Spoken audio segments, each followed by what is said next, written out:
এই সুসংবাদ তাদের জন্য যাদের জীবন নানা প্রকারের অপরাধে কলঙ্কিত করেছে যারা, এবং নিজেদেরকে সংশোধন করতে এখন ইচ্ছুক। জীবনে বহু গুনাহ করেছে, হারামি, বদমাশি, জিনা, ব্যভিচার করেছে, এখন জীবনকে সংশোধন করতে চায়।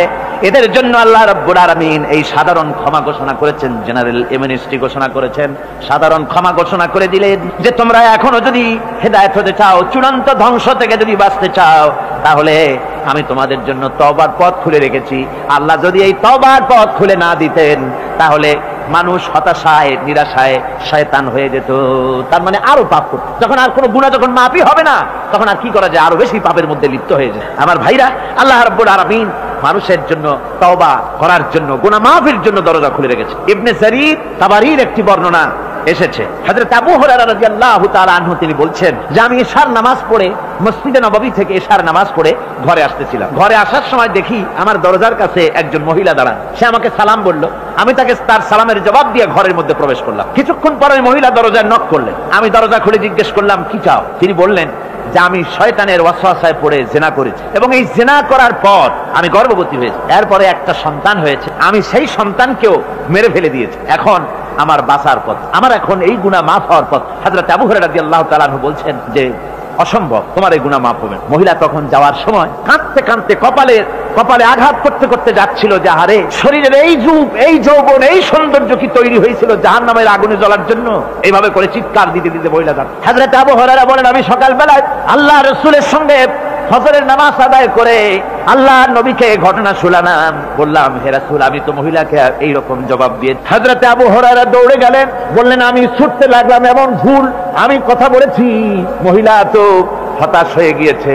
তিনি খুঁজতে খুঁজতে মহিলাকে পেয়ে গেলেন, যে বললেন, ও মহিলা, আল্লাহর হাবিব তোমার সম্পর্কে এই কথা বলেছেন, তুমি যদি তওবা করো আল্লাহ রাব্বুল আলামিন তোমাকে মাফ করে দিবেন, আর তোমার দোষ ত্রুটিগুলির বিনিময় আল্লাহ তোমাকে নেক দিয়ে বদলায় দিবেন, তোমাকে আল্লাহ মাফ করবেন। মহিলা শোনা মাত্র আল্লাহু আকবার বলে চিৎকার মেরে সিজদায় পড়ে গেলেন। তিনি প্রাণ ভরে কাঁদলেন আর বললেন, আল্লাহ তোমার দরবারে শুকরিয়া আদায় করি যে আমার মতো গুনাহগারের জন্য তুমি যে তওবার দরজা খোলা রেখেছো।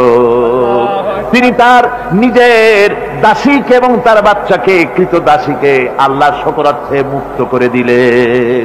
আমার ভাইয়েরা, এভাবে করে যারা নাকি আল্লাহর দরবারে যারা এভাবে মাপ চায়, আল্লাহ পাক তাদেরকে মাফ করে দিবেন।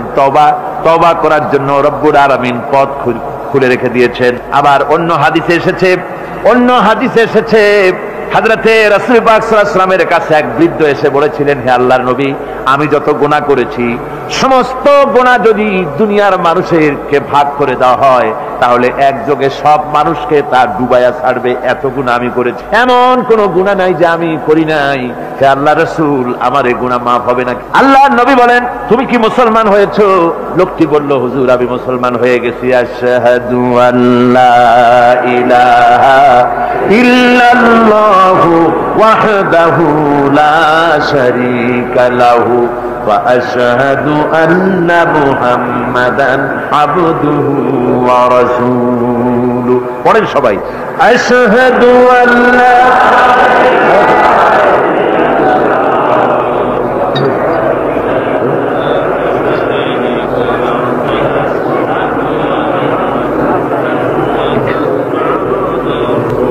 ওই লোকটি যখন কলেমা পড়লেন, বললেন আমি মুসলমান হয়েছি। আল্লাহ নবী বলেন, শোনো আল্লাহর বান্দা, তুমি যখন কলেমা পড়েছো তোমার পেছনের तमाम জিন্দেগীর সমস্ত গুনাহ খাতা আল্লাহ রাব্বুল আলামিন মাফ করে দিয়েছেন। শুধু মাফ করেন নাই, আরো কি করেছেন? ওয়ায়ুবাদদিলুল্লাহু সাইয়্যাতিহিম হাসানাত। দোষ ত্রুটি তোমার যা আছে, যে ব্যক্তি তওবা করে আল্লাহর পথে চলে, নেক আমল করে, পেছনের জীবনের দোষ ত্রুটি যা করেছেন সবগুলির বদলে আল্লাহ রব্বুল আলামিন নেকি লিখে দিবেন। জোরে বলেন সুবহানাল্লাহ। তার মানে হচ্ছে জীবনে যত অপরাধ করেছিল তওবা করে যখন ভালো কাজ করবে, আর পেছনের কথাগুলি যখন মনে করবে গভীর রাত্রে, আল্লাহ আমি এই ধরনের পাপ করেছিলাম, চুরি করেছি, ডাকাতি করেছি, জেনা করেছি, মদ খেয়েছি, মিথ্যা কথা বলেছি, এই সব কথা বলে যত অনুশোচনা করবে আর অনুতপ্ত হবে, চোখ দিয়া যত পানি পড়বে, নতুন নতুন করে তার আমল নামে আল্লাহ নেকি লিখতে থাকবেন। জোরে বলেন সুবহানাল্লাহ। রব্বুল আলামিন তার বান্দাকে এত ভালোবাসেন, একজন সাহাবী কতগুলি পাখির বাচ্চা নিয়ে রাসূলের কাছে হাজির হয়েছেন। আল্লাহর নবী বলেন, এই পাখির বাচ্চাগুলি আনলা কেন? সাহাবী বলেন, হুজুর এই পাখির বাসাটা ভেঙে গিয়েছিল, বাচ্চাগুলি যখন ধরলাম ওর মা আমার মাথার উপরে ঠোকরাতে লাগলো, সে নিজের জীবনের মায়াকে উপেক্ষা করে বাচ্চাগুলিকে হেফাজত করার জন্য আমার উপরে ঝাঁপিয়ে পড়লো। আমি নিয়ে এসেছি এখানে, এই দেখুন ঘরের মধ্যে ঢুকেছে, এখানে ওই পাখিটা এসেছে। আমি রাসূলকে দেখাতে এলাম প্রাণী জগতে মায়ের সন্তানের প্রতি কত মায়া, সেটা দেখাতে এলাম। আল্লাহর নবী বলেন, ও সাহাবী, প্রাণী জগতে সন্তানের প্রতি মায়ের কতটুকু মহব্বত তুমি তাই আমাকে দেখাতে এসেছো। শোনো, এই প্রাণী জগতে সন্তানের প্রতি মায়ের যত মহব্বত, তার চাইতে লক্ষ কোটি গুণে বেশি মহব্বত বান্দার প্রতি আল্লাহ রব্বুল আলামিনের। মহব্বতকে, করুণাকে, রহমতকে, ভালোবাসাকে 100 ভাগ করা হয়েছে। 100 ভাগ করে 99 ভাগ আল্লাহ নিজের কাছে রেখেছেন, আর একটা ভাগ তামাম পৃথিবীর প্রাণী জগতে আল্লাহ ছড়াই দিয়েছেন। একটা ভাগ দিয়েছেন সারা দুনিয়ায় প্রাণী জগৎ। সেই একটা ভাগে এই শত সহস্র কোটি প্রাণীর মধ্যে যেটুকুন আমরা পাইছি, এতটুকুন মহব্বতে সন্তানের জন্য কলিজায়, সন্তানের কোনো অকল্যাণ হলে কলিজায় পানি থাকে না, সন্তানের কোনো অসুবিধা হলে বা মা বাপের কষ্ট হলে বা কারো কোনো কষ্ট হলে আমরা এই ধরনের আমাদের অবস্থা সৃষ্টি হয়ে যায়। এক ভাগ তামাম পৃথিবীর সমস্ত প্রাণী জগতে ছড়ায় দেওয়ার পর আমাদের অবস্থা যদি এই হয়, তাহলে 99 ভাগ রহমত যার কাছে, বান্দার প্রতি তার মহব্বত কতখানি। আমার বন্ধুগণ, রাসূল পাক সাল্লাল্লাহু আলাইহি ওয়াসাল্লাম বলেছেন, ও সাহাবীরা, একজন লোক উটের পৃষ্ঠে যাচ্ছিল কোথাও, উটের পৃষ্ঠে তার খাবার আছে, পানিও আছে। যেতে যেতে মরুদ্যানের মধ্যে সে বিশ্রাম করলো। ঘুমের থেকে জেগে দেখে উট নাই, খাবার নাই, পানিও নাই। বড় লোকটা কেমন পেরেশান হয়। সাহাবীরা বলেন, হুজুর, উট হচ্ছে মরুভূমির জাহাজ, উট হারায় গেছে, টাকা পয়সা যা ছিল, খাদ্য খাবার ছিল, সব চলে গেছে, এর থেকে পেরেশানি তো আর কিছুই হয় না। হুজুর বলেন, লোকটা খানিকক্ষণ চিন্তা ভাবনা করতে করতে কিছুক্ষণ পর দেখলো উট ফিরে এসেছে, সমস্ত টাকা তার ওই খাদ্য আর পানিও নিয়ে হাজির হয়ে গেছে। বলো কেমন খুশি হয়। হুজুর, হযরত সাহাবীরা বলেন, হুজুর, এর থেকে খুশি আর কি হতে পারে, লোকটার দিল তো ভরে যাবে। আল্লাহর নবী বলেন, ওগো সাহাবীরা, কোন বান্দা যদি আল্লাহ থেকে নাফরমান হয়ে যায়, নামাজ ছেড়ে দেয়, জিনা ব্যভিচার বদমাশি নাফরমানিতে যদি যখন লিপ্ত হয়ে যায়, উঠারা ব্যক্তি উট পাওয়ার জন্য যেমন পেরেশানি বোধ করে, আল্লাহ রাব্বুল আলামিন তার ওই নাফরমান বান্দার জন্য, আল্লাহ রাব্বুল আলামিন ফিরে আসার জন্য আল্লাহ রাব্বুল আলামিন চান।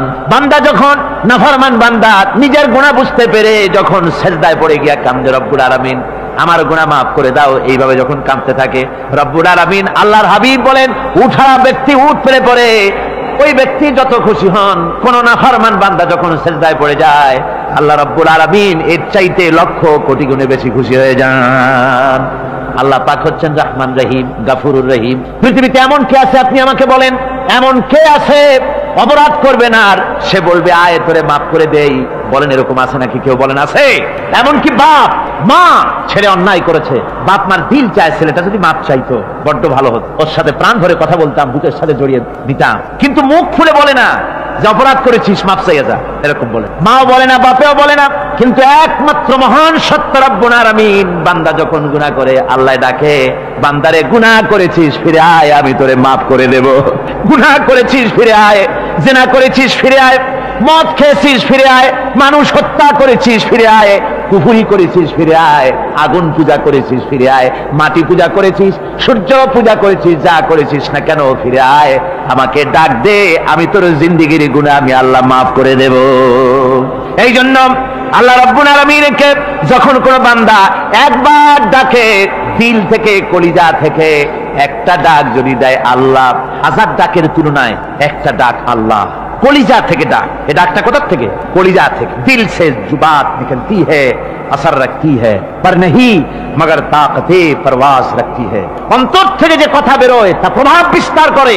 কলিজা থেকে যদি কেউ ডাক দেয় আল্লাহ, কলিজার একটা ডাক আলাদা না? বলেন আলাদা কিনা? কলিজা থেকে ডাক, বলেন না সবাই আল্লাহ। কলিজা থেকে একটা ডাক যদি কেউ ভাবে আল্লাহকে ডাক দেয় আল্লাহ, আল্লাহ রাব্বুল আলামিন বান্দা যখন একবার ডাক দেয়, আল্লাহ তখন 70 বার লাব্বাইক বলেন, 70 বার সাড়া দিয়া বলে, বান্দা কি চাও, আমি তোর কাছে হাজির। কি চাস বল, আমি মাফ করে দেব। সুতরাং আল্লাহ রাব্বুল আলামিন বলছেন, আমার কাছে ক্ষমা চাও, মাফ চাও, আমার কাছে মাফ চাও, যত মাফ চাইবে আমি মাফ করে দেব। পৃথিবীতে এমন কেউ নাই যার কাছে বেশি চাইলে তিনি খুশি হবেন। আল্লাহ রাব্বুল আলামিন এমন এক সত্তা যার কাছে যত বেশি চাওয়া যাবে তিনি তত বেশি খুশি হবেন। হর হামেশা দেনে কো वो तैयार है जो न मांगे उससे वो बेजार है। যত বেশি চাওয়া যায় আল্লাহর কাছে আল্লাহ তত খুশি হন, আর যে ব্যক্তি চায় না আল্লাহর কাছে আল্লাহ তার উপরে বেজার হয়ে যান। ওয়ামান তাবা ওয়া আমিলা সালিহান فإنه يتوب إلى الله متابا। আর যারা তওবা করে নেক আমল করে তার আল্লাহর দিকে ফিরে আসে, যেমনটি তার আশা উচিত তেমন ভাবে সে আল্লাহর কাছে ফিরে আসে, তার মানে হলো তওবা কবুল করার জন্য, গুনাহ মাফ করার জন্য পৃথিবীতে কেউ নাই। আছে কেউ? গুনাহ কি কেউ মাফ করতে পারে? দুনিয়ায় কেউ পারে? আকাশে কেউ পারে? আল্লাহ ছাড়া কেউ গুনাহ মাফ করতে পারে? যদি মানুষ তওবা করে রব্বুল আলামিন বলেন সে এমন ভাবে তওবা করে আল্লাহর কাছে ফিরে এসেছে যেখানেই তার আসা উচিত, এই জায়গা ছাড়া আর তার কোনো যাওয়ার জায়গা নাই, সুতরাং সে জায়গা মতো এসেছে, অনুতপ্ত এবং অনুশোচনা করেছে। আল্লাহ পাক এ ধরনের অনুতপ্তকারী অনুশোচনাকারীকে রব্বুল আলামিন ক্ষমা করে দিয়ে থাকেন। ওয়াল্লাযীনা লা ইয়াশহাদুনা আয-যুর ওয়া ইযা মাররু বিল-লাগবি মাররু কিরামা। আর যারা মিথ্যার সাক্ষ্য হয় না, রহমানের বান্দা তারা যারা মিথ্যার সাক্ষ্য হয় না, এটা হচ্ছে ষষ্ঠ বৈশিষ্ট্য। আর তারা কোনো অনর্থক, কোনো নিরর্থক কোনো কাজ যদি দেখে, ঘটনা দেখে, সেখান থেকে তারা শরীফ মানুষের মতো, একেবারে নিতান্ত ভদ্র মানুষের মতো সেখান থেকে কেটে পড়ে। গান বাজনা হচ্ছে, নাটক হচ্ছে, অশ্লীলতা হচ্ছে, গালাগালি হচ্ছে, অনর্থক কোনো কাজ হচ্ছে, নিরর্থক কোনো অনুষ্ঠান কিছু একটা হচ্ছে, ওখান থেকে একটা ভদ্রলোকের মতো, যেমন কোনো দুর্গন্ধময় জায়গা থেকে মানুষ যখন যায় নাকে রুমাল দিয়ে আস্তে করে সেখান থেকে পাশ কেটে চলে যায়, ঠিক কিনা? ঠিক ওইভাবে করে আল্লাহ পাক বলছেন আমার মুমিন বান্দারা এই ধরনের কোনো অনর্থক নিরর্থক যে কাজের মধ্যে কোনো পরকাল নাই, আল্লাহ নাই, দুনিয়ার মানুষের স্বার্থ নাই, দেশের স্বার্থ নাই, রাষ্ট্রের স্বার্থ নাই, জনগণের স্বার্থ নাই, এই ধরনের সমস্ত গাল গপ্প নাটক উপহাস, এই ধরনের মজা, এই ধরনের অনুষ্ঠান যখন দেখে আমার মুমিন বান্দারা সেখানে দাঁড়ায় না, ময়লার কাছ থেকে নাকে রুমাল দিয়ে মানুষ যেমন চলে যায়, এই লোকটি তখন অত্যন্ত ভদ্রের মতো আস্তে করে পাশ কেটে বেরিয়ে যায়। ওয়াল্লাযীনা ইযা যুক্কিরু বিআয়াতি রাব্বিহিম লাম ইয়াখিরু আলাইহা সাম্মান ওয়া উমিয়ানা। আর আমার বান্দাদের 7 নম্বরের রহমানের বান্দা, খাঁটি বান্দা যারা, তাদের 7 নম্বরের বৈশিষ্ট্য হচ্ছে যে ওই সমস্ত বান্দারা তাদের কাছে যখন আমার আয়াতকে শোনানো হয়, আমার কোরআন তেলাওয়াত করে আমার আয়াত করে যখন নসিহত শোনানো হয়, তখন তারা বোবার মতো বধিরের মতো বসে থাকে না। বুঝতে পেরেছেন? রহমানের খাঁটি বান্দা যারা, তাদের কাছে কোরআনের কথা ওয়াজ করে যখন শোনানো হয়, আল্লাহর কালাম যখন শোনানো হয়, আয়াত পড়ে পড়ে যখন নসিহত শোনানো হয়, লাম ইয়াখিরু আলাইহা সুম্মান ওয়া উমিয়ানা, তখন ওই ব্যক্তি অন্ধ এবং বধিরের মতো চুপ করে বসে থাকে না, বরং আমল করা শুরু করে দেয়। জোরে বলেন সুবহানাল্লাহ। যখন সে জানলো যে এগুলি হলো আল্লাহর দুইটি কাজ, এগুলি আল্লাহর কাজ, আল্লাহ রাসূলের কাজ, তখন তা পালন করা শুরু করে দেয়। এই 5 দিন ধরে কোরআনের যে কথাগুলি হলো, এই কথাগুলি শোনার পর আপনারা কি বসে থাকবেন? বসে থাকবেন? তারা বসে থাকবে। এইগুলি শোনার পরে আল্লাহ তাদেরকে বলেছেন এরা হলো অন্ধ, এরা হলো বধির, এরা হলো বোবা। আমরা আল্লাহর এই যে কথা, আমরা কি অন্ধ আর বধির আর বোবা হবো নাকি? আমরা হবো না। আমরা অন্ধ নয়, বধির নয়, বোবা নই, বরং আল্লাহ যা বলেছেন, যা শুনলাম সামি'না ওয়া আতানা, এই 5 দিন ধরে যা শুনলাম আল্লাহর কথা, কার কথা শুনলাম? আর সমস্ত কথা আমরা আমল করবো। জোরে কোন আমিন। আল্লাহ যেন কবুল করেন। জোরে কোন আমিন। আমল করা কি? বসে না থাকা কি? বসে না থাকা হচ্ছে যা শুনলাম, আল্লাহর যা ফরজ, যা হুকুম, তা মানবো, আল্লাহ যা নিষেধ করেছেন তার থেকে ফিরে থাকবো, এটাই হলো কাজ। এরপরে রব্বুল আলামিন বলেন والذين يقولون ربنا هب لنا من أزواجنا وذرياتنا قرة أعين واجعلنا للمتقين إماما। রহমানের বান্দা 8ম নম্বর এবং শেষ নাম্বার হচ্ছে এটা বৈশিষ্ট্য এই যে তারা রহমানের যারা খাঁটি বান্দা, আল্লাহর যারা খাঁটি বান্দা, তারা রব্বুল আলামিনের কাছে মুনাজাত করে, আমার রব, আয় আমার আল্লাহ, হাবলানা মিন আজওয়াজিনা ওয়া যুররিয়াতিনা, আমাদের এবং আমাদের স্ত্রীদের আর আমাদের সন্তানদেরকে তুমি দয়া করে আমাদের চক্ষুর শীতলতা বানায় দাও। জোরে বলেন আমিন। ওয়াজআলনা লিল মুত্তাকিনা ইমামা, আর আমার এই সন্তানদেরকে তুমি মুত্তাকিদের ইমাম বানায় দাও। শুধু মুত্তাকি বানায়ও না, মুত্তাকিদের নেতা বানায় দাও। জোরে বলেন সুবহানাল্লাহ। এই কথা, এই সূরাটা, এইটা তখনকার কথা যখন এই মুমিনদের মক্কি সূরা তো এটা। যখন মক্কা শরীফে দেখা গেল যে মুসলমানেরা, যিনি ইসলাম কবুল করেছেন তার বাপ কাফের, যিনি ইসলাম কবুল করেছেন কারো বাপ কাফের, কারো মা কাফের, কারো সন্তান কাফের, কারো মেয়ে কাফের, কারো জামাই কাফের, সব প্রিয়জনেরা কুফরি হালতে আছে। আর এগুলি দেখে তাদের চক্ষুর মধ্যে কাঁটা বিঁধতেছিল, চক্ষু জর্জরিত হয়ে যাচ্ছিল। নিজের সন্তানের চেহারা যত ভালো হোক, সন্তান যতই শিক্ষা দীক্ষা থেকে যতই উন্নত আর ভালো হোক না কেন, সে যদি জাহান্নামের দিকে অগ্রসর হতে থাকে, কোন নেককার ইমানদার পিতার মনে তার সান্ত্বনার কারণ হতে পারে না।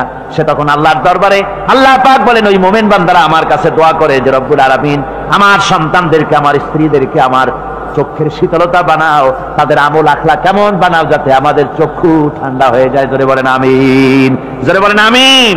সন্তানদের জন্য আল্লাহর কাছে দোয়া করতে হবে। আপনারা দেখেন, চোখের সামনে দেখতে পাচ্ছেন সন্তান সিনেমায় যাচ্ছে, সন্তান নামাজ পড়ে না, সন্তান রোজা রাখে না, সন্তান মানুষের তৈরি করা মতাদর্শের পেছনে স্লোগান দিচ্ছে, দৌড়াচ্ছে, আর আপনি পিতা হয়ে তাকে ঠেকাচ্ছেন না। ওই ছেলে তো জাহান্নামে যাচ্ছে, আপনার দরদ হওয়া উচিত, ওই ছেলেকে ফিরানো দরকার আর আল্লাহর কাছে দোয়া করা দরকার। আমার বন্ধুগণ, দোয়া আল্লাহ নিজেই শিখাই দিচ্ছেন, দোয়া করো। পড়েন আমার সাথে, রব্বানা হাব লানা মিন আজওয়াজিনা ওয়া যুররিয়্যাতিনা কুররাতা আয়ুন ওয়াজআলনা লিল মুত্তাকিনা ইমামা। উলাইকা ইউজজাউনাল গুরফাতা বিমা সাবারু ওয়া ইউলাক্কাউনা ফিহা তাহিয়াতান ওয়া সালামা। আল্লাহ পাক বলেন, এই সব লোকদের জন্য তারা যে সবর করেছিল, সেই সবরের কারণে আমি তাদের উত্তম জাযা দান করব। আর তাদের জন্য ফেরেশতারা চতুর্দিক থেকে ফেরেশতারা তাদের জন্য সম্বোধন করবে, তাদেরকে সম্বর্ধনা দিবে, ফেরেশতারা তাদের সম্বর্ধনা দিবে। ওয়াল মালাইকাতু ইয়াদখুলুনা আলাইহিম মিন কুল্লি বাবিন সালামুন আলাইকুম বিমা সাবারতুম ফানি'মা উকবাদ-দার। চতুর্দিক থেকে ফেরেশতারা আসতে থাকবে আর তারা সালাম দিতে থাকবে, তাদেরকে সম্বর্ধনা দেবে বেহেশতীদেরকে, আর বলবে তোমাদের জন্য এই পরকালের এই ঘরটা, এই জায়গাটা কতই না উত্তম করে আল্লাহ তৈরি করে রেখেছেন। বলেন সুবহানাল্লাহ। সালামুন আলাইকুম। আল্লাহ বলছেন, উলাইকা ইউজজাউনাল গুরফাতা বিমা সাবারু। তোমরা যে সবর এখতিয়ার করেছিলে, সেজন্য আজকে তোমাদের জন্য আমি এই বিরাট নিয়ামত তোমাদের জন্য রেখেছি। দিনকে চালু করতে গেলে, ইসলামী আন্দোলন করতে গেলে বিপদ আসে, আর সেই বিপদে সবর এখতিয়ার করতে হয়। কত ভয় আসে, লোভ আসে, কত কিছু আসে। এগুলিকে উপেক্ষা করে যারা ইসলামী আন্দোলনের জন্য নফসের খাহেশকে, আরামকে হারাম করে দিয়ে আন্দোলনে যারা ঝাঁপিয়ে পড়তে পারে, তাদের জন্য আল্লাহ পাক এই সমস্ত নিয়ামত রেখে দিয়েছেন। কুল মা ইয়াবাউ বিকুম রাব্বি লাউলা দুআউকুম ফাকাদ কাযাবতুম ফাসাউফা ইয়াকুনু লিজামা। ও নবী, আপনি এদেরকে বলেন, আপনি এই লোকগুলিকে বলেন যে তোমাদের ব্যাপারে আল্লাহর কি প্রয়োজন পড়েছে যদি তোমরা আল্লাহকে নাই ডাকো, আল্লাহর কাছে যদি দোয়া না করো, যদি হাত না পাতো, আল্লাহ কি যদি না ডাকো, তাহলে তোমাদের এই আল্লাহর দরকার নেই। ফাকাদ কাযাবতুম, তোমরা তো অস্বীকার করে চলছো। ফাসাউফা ইয়াকুনু লিজামা, খুব তাড়াতাড়ি করে তোমরা বুঝতে পারবে, এমন অবস্থা, এমন আযাব আসবে যে তখন তোমাদের প্রাণ বাঁচানোই দায় হয়ে পড়বে। আমার বন্ধুগণ, একটা মানুষের সাথে মানুষের সৃষ্টি আর পাথরও সৃষ্টি, পাথরও একটা মাখলুক, মানুষও মাখলুক। পাথরের সাথে মানুষের পার্থক্য কোথায়? পাথর আল্লাহর দরবারে হাত তুলতে পারে না, আল্লাহকে ডাকতে পারে না, মোনাজাত করতে পারে না। মানুষ ডাকতে পারে, হাত তুলতে পারে, তার হাত দেওয়া আছে। মানুষ হয়ে যদি আল্লাহর দরবারে হাত তুলতে না পারলেন, চোখের পানি যদি না ফেলতে পারলেন, আল্লাহ পাক বলছেন, ও নবী বলে দেন, আপনি বলুন তোমাদের দিয়ে কি প্রয়োজন আল্লাহর? লাউলা দুআউকুম, তোমরা যদি সেই আল্লাহকে যদি না ডাকো, যদি তার কাছে হাত না তোলো, তাহলে তোমাদের দিয়ে আল্লাহর দরকারটা কি? তোমাদেরকে রব্বুল আলামিন তৃণখণ্ডের মতো উড়িয়ে দিবেন, কোন মর্যাদা থাকবে না আল্লাহর কাছে। সুতরাং মর্যাদা পেতে হলে আল্লাহকে ডাকতে হবে, আল্লাহর কাছে চাইতে হবে। এভাবে করে আল্লাহ পাক তার বান্দাদেরকে নির্দেশ করছেন। আমার বন্ধুগণ, এই মোট 8টি বৈশিষ্ট্য ইসলামের আপনার মুমিন বান্দাদের জন্য, রহমানের খাঁটি বান্দাদের জন্য এই 8টি বৈশিষ্ট্য আল্লাহ পাক দান করেছেন। এই 8টি বৈশিষ্ট্য যেন আল্লাহ পাক আমাদের মধ্যে দান করে দেন। জোরে বলেন আমিন, আরো জোরে বলেন আমিন। 8টি বৈশিষ্ট্যের জন্য আল্লাহ পাক বেহেশত রেখেছেন। 8টি বেহেশত কয়টি? এই 8টি বেহেশতের দরওয়াজা আল্লাহ যেন আমাদের জন্য কিয়ামতে খুলে দেন। জোরে কোন আমিন। আমার ভাইরা, আল্লাহ রাব্বুল আলামিন এই কোরআন যে নাজিল করেছিলেন, এই কোরআন দিয়ে এই ধরনের নৈতিক গুণে গুণান্বিত একটা জনসমষ্টি তৈরি করেছিলেন আল্লাহর হাবিব জনাব মুহাম্মদ রাসূলুল্লাহ সাল্লাল্লাহু আলাইহি ওয়াসাল্লাম। আর সেই জনসমষ্টি দিয়ে রাসূল পাক সাল্লাল্লাহু আলাইহি ওয়াসাল্লাম একটি ইসলামী কল্যাণমূলক রাষ্ট্র তৈরি করেছিলেন। রাসূলুল্লাহ কি করেছিলেন? একটা রাষ্ট্র, এই যা বললাম, এই 5 দিন ধরে যা বললাম, এই সব গুণাবলী দিয়ে, এই সব বৈশিষ্ট্য দিয়ে রাসূলুল্লাহ একটা জনগোষ্ঠী তৈরি করেছিলেন। সেই জনগোষ্ঠী নিয়ে মক্কি জিন্দেগি থেকে রাসূলুল্লাহ মদিনায় আসলেন। আর মদিনায় এসে রাসূলুল্লাহ এখন রাষ্ট্রপ্রধান হয়ে গেলেন। কি হয়ে গেলেন? রাষ্ট্রপ্রধান, প্রেসিডেন্ট হয়ে গেলেন। রাসূলুল্লাহ আজকে প্রেসিডেন্ট, রাষ্ট্র হলো। আর কোরআন দিলেন সংবিধান হিসেবে, শাসনতন্ত্র হিসেবে।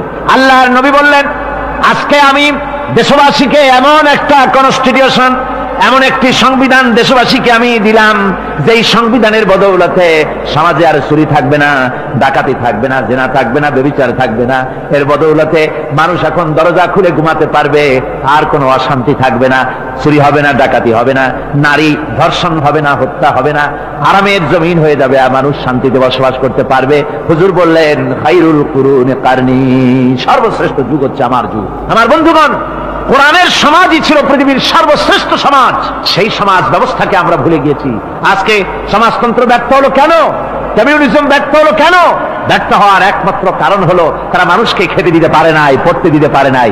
পুঁজিবাদও ব্যর্থ, সমাজতন্ত্র ব্যর্থ। আসলে ওরা বলেছে আমরা সবাইকে সমান করে দেব, খাইতে দেব, পড়তে দেব, কাপড় দেব, চোপড় দেব, ওষুধ দেব, তোমাদের মৌলিক অধিকার, মৌলিক প্রয়োজন মিটাবো, এগুলি সব তারা বলেছে। কিন্তু মৌলিক প্রয়োজন মিটাতে পারে নাই। 70 বছর যেতে পারল না, বিদায় হয়ে গিয়েছে। মৌলিক প্রয়োজন মিটাতে পারে শুধুমাত্র কোরআন। কে মিটাতে পারে? কে পারে?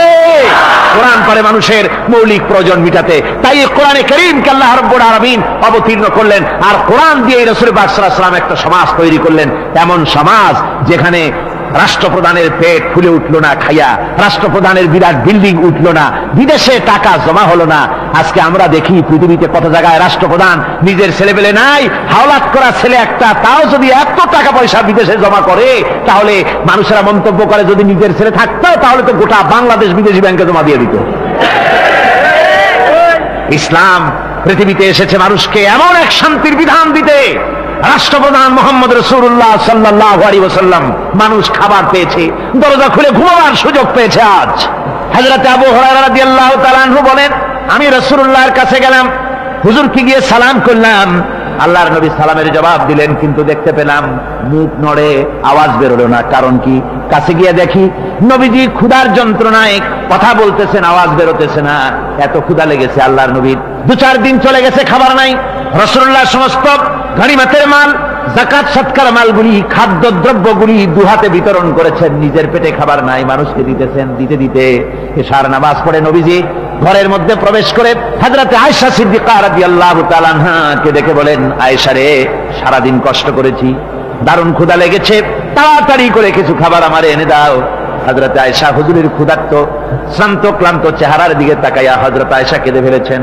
হযরত আয়েশা কাঁদেন আর বলেন, ইয়া রাসূলুল্লাহ, হে আল্লাহর নামের কসম করে বলি, আমি আয়েশার ঘরে কোনো পানি ছাড়া কোনো খাবার নাই।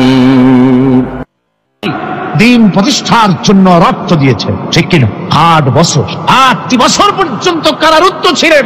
তাকে জিজ্ঞেস করা হয়েছে, ইমাম সাহেব জেলের মধ্যে তো আছেন, কষ্ট হয়? ইমাম সাহেব বলেছেন, না কষ্ট হয় না, তবে মাঝে মাঝে একটু কষ্ট হয় মনে।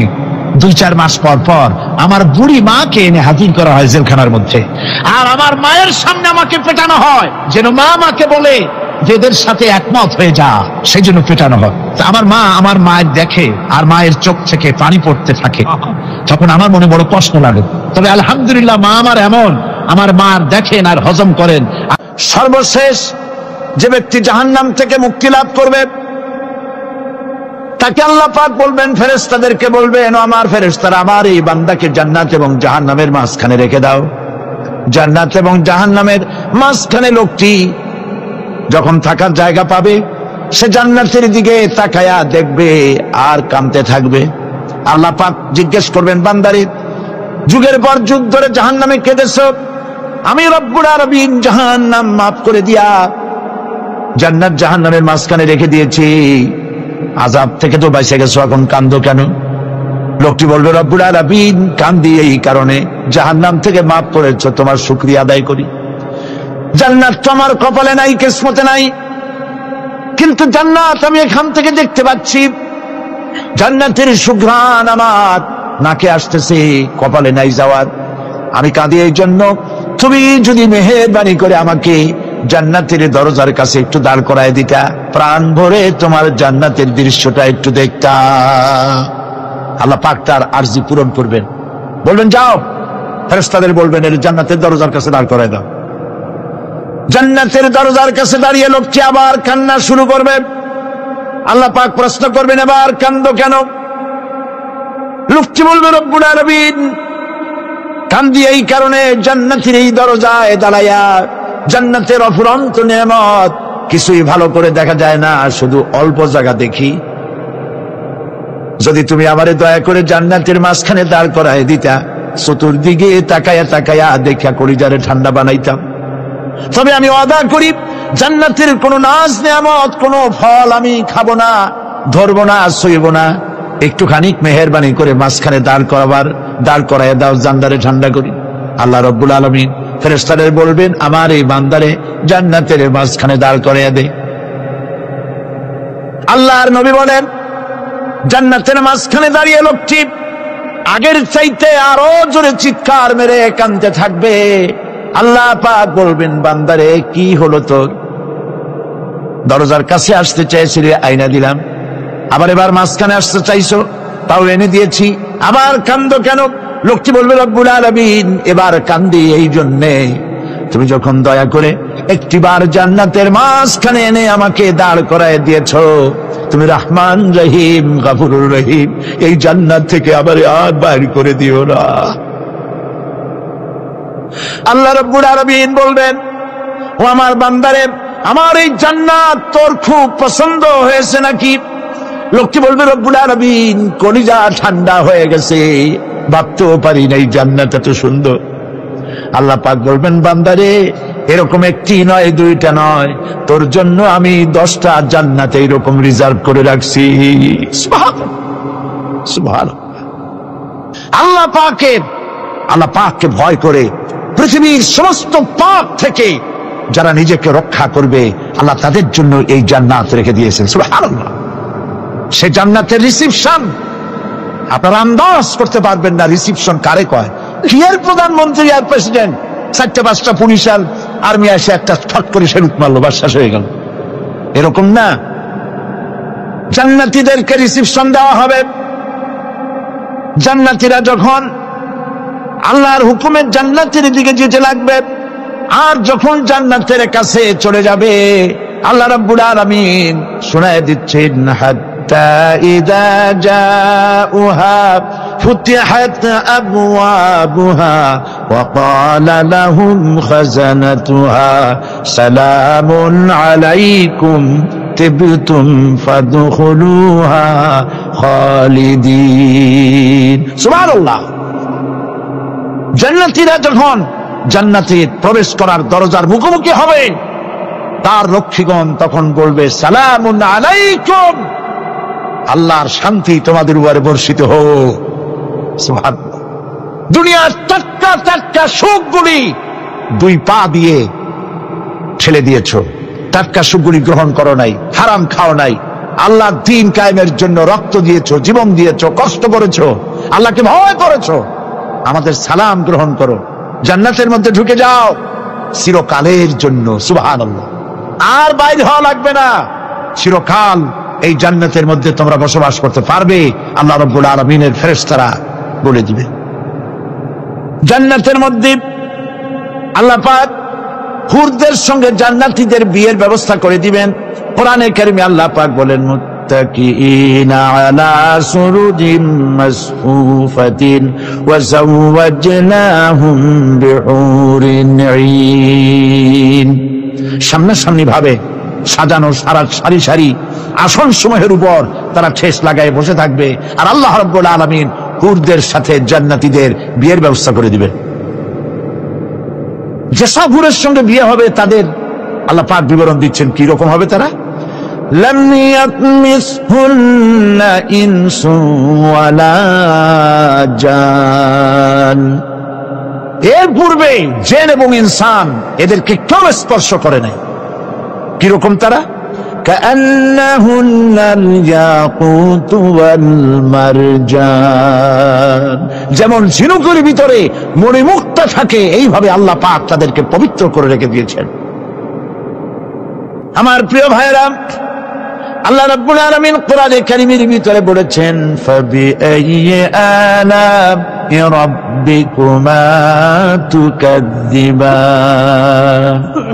জান্নাত দান করে আল্লাহ পাক এবার জান্নাতীদেরকে সম্বোধন করে বলবেন, ইয়া ইবাদি লা খাউফুন আলাইকুমুল ইয়াওমা ওয়ালা আনতুম তাহজানুন। হে আমার বান্দারা, লা খাউফুন আলাইকুমুল ইয়াওম, আজ আর কোনো ভয় নাই। সুবহানাল্লাহ, সুবহানাল্লাহ। আজ আর কোনো ভয় নাই, কোনো চিন্তাও নাই, আরামে এই জান্নাতের মধ্যে বসবাস করো। এরপরে আল্লাহ পাক জিজ্ঞেস করবেন, ও আমার জান্নাতীরা, আমি যেসব ওয়াদা করছিলাম আমার ওয়াদা মোতাবেক সমস্ত নিয়ামত পেয়েছো? তারা বলবে, হ্যাঁ পেয়েছি, সব নিয়ামত আপনার ওয়াদা মোতাবেক সব পেয়েছি। আল্লাহ রাব্বুল আলামিন বলবেন, সব পাও নাই, ওয়ালাদাইনা মাজিদ, আমার কাছে আরো বেশি আছে। সুবহানাল্লাহ, আমার কাছে আরো বেশি আছে। জান্নাতীরা বুঝবে না সে আরো বেশিটা কি, এর থেকে আর বেশি কি। প্রিয় ভাই সব, নবী করিম সাল্লাল্লাহু আলাইহি সাল্লাম বলেছেন, জান্নাতের সুখ আর শান্তি কোন চোখ নাই যা দেখেছে, যা কোন অন্তঃকরণ নাই যা কল্পনা করতে পেরেছে। এই জান্নাত মুত্তাকিদের জন্য আল্লাহ রাখছেন। সুবহানাল্লাহ। জান্নাতীরা ভাবতেও পারবে না সেই নিয়ামতগুলি কি। প্রিয় ভাই সব, সেই মুহূর্তে আল্লাহর নবী মুহাম্মদ রাসূলুল্লাহ সাল্লাল্লাহু আলাইহি ওয়াসাল্লাম বলবেন, রব্বুল আলামিন, আমার উম্মতেরা জান্নাতীরা বুঝতে পারে নাই আপনার কাছে কি নিয়ামত আরো বেশি আছে। আমার এই উম্মতেরা জান্নাতীরা আপনার ওয়াদা মোতাবেক সব পেয়েছে, কিন্তু একটি জিনিস এখনো তাদের কিসমতে হয় নাই। সে জিনিসটা হলো, যারা তার রবকে না দেখে শুধু কোরআন আর হাদিসের কথা শুনে আরবের ঘুম হারাম করে তাহাজ্জুদের নামাজ আদায় করেছিল, চোখের পানি ফেলেছিল, যারা জান্নাত দেখে নাই, জাহান্নাম দেখে নাই, আপনাকে ভয় করে যারা জীবন পরিচালনা করেছিল, যারা আপনাকে দেখে নাই, না দেখে শুধু কোরআন হাদিস বিশ্বাস করে যারা অকাতরে নিজেদের জীবন বিলায় দিয়েছিল, এই জান্নাতীরা এখন পর্যন্ত তার রবকে দেখতে পারে নাই। আল্লাহ রাব্বুল আলামিন তার সামনে থেকে ৭০,০০০ পর্দা সরে যাবে। আল্লাহ পাক বান্দাদের আরজি পুরা করার জন্য জান্নাতীদের সামনে তিনি জালোয়া ফরজ হবে। কোরআন শরীফের ভিতরে আল্লাহ পাক বলে, জান্নাতীরা তারা আল্লাহর দিকে, জান্নাতীরা তার রবের দিকে তাকিয়ে থাকবে, আর রব তার বান্দাদের দিকে তাকাইয়া থাকবে।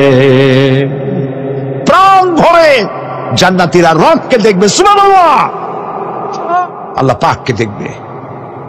প্রাণ খুলে আজ দোয়া করি, রব্বুল আলামিন, জান্নাতের যেই পরিবেশে, যেই জায়গায় তুমি দয়া করে তোমার গোলামদেরকে তুমি নিজেই দর্শন দিবে, দেখা দিবে। মনিব গো, ও আমাদের রব, আজ এই বিশাল জনসমুদ্র নিয়ে তোমার দরবারে আবেগ ভরা কণ্ঠে বলি, যেই অনুষ্ঠানটি তুমি এমন মুবারক অনুষ্ঠান করবে যেখানে তুমি জান্নাতীদেরকে দেখা দিবে, ওই জান্নাতের কোনো একটি, ওই অনুষ্ঠানের কোনো একটি কোনায় কানায় আমাদেরকেও দাঁড় করাইয়া দেখান তো।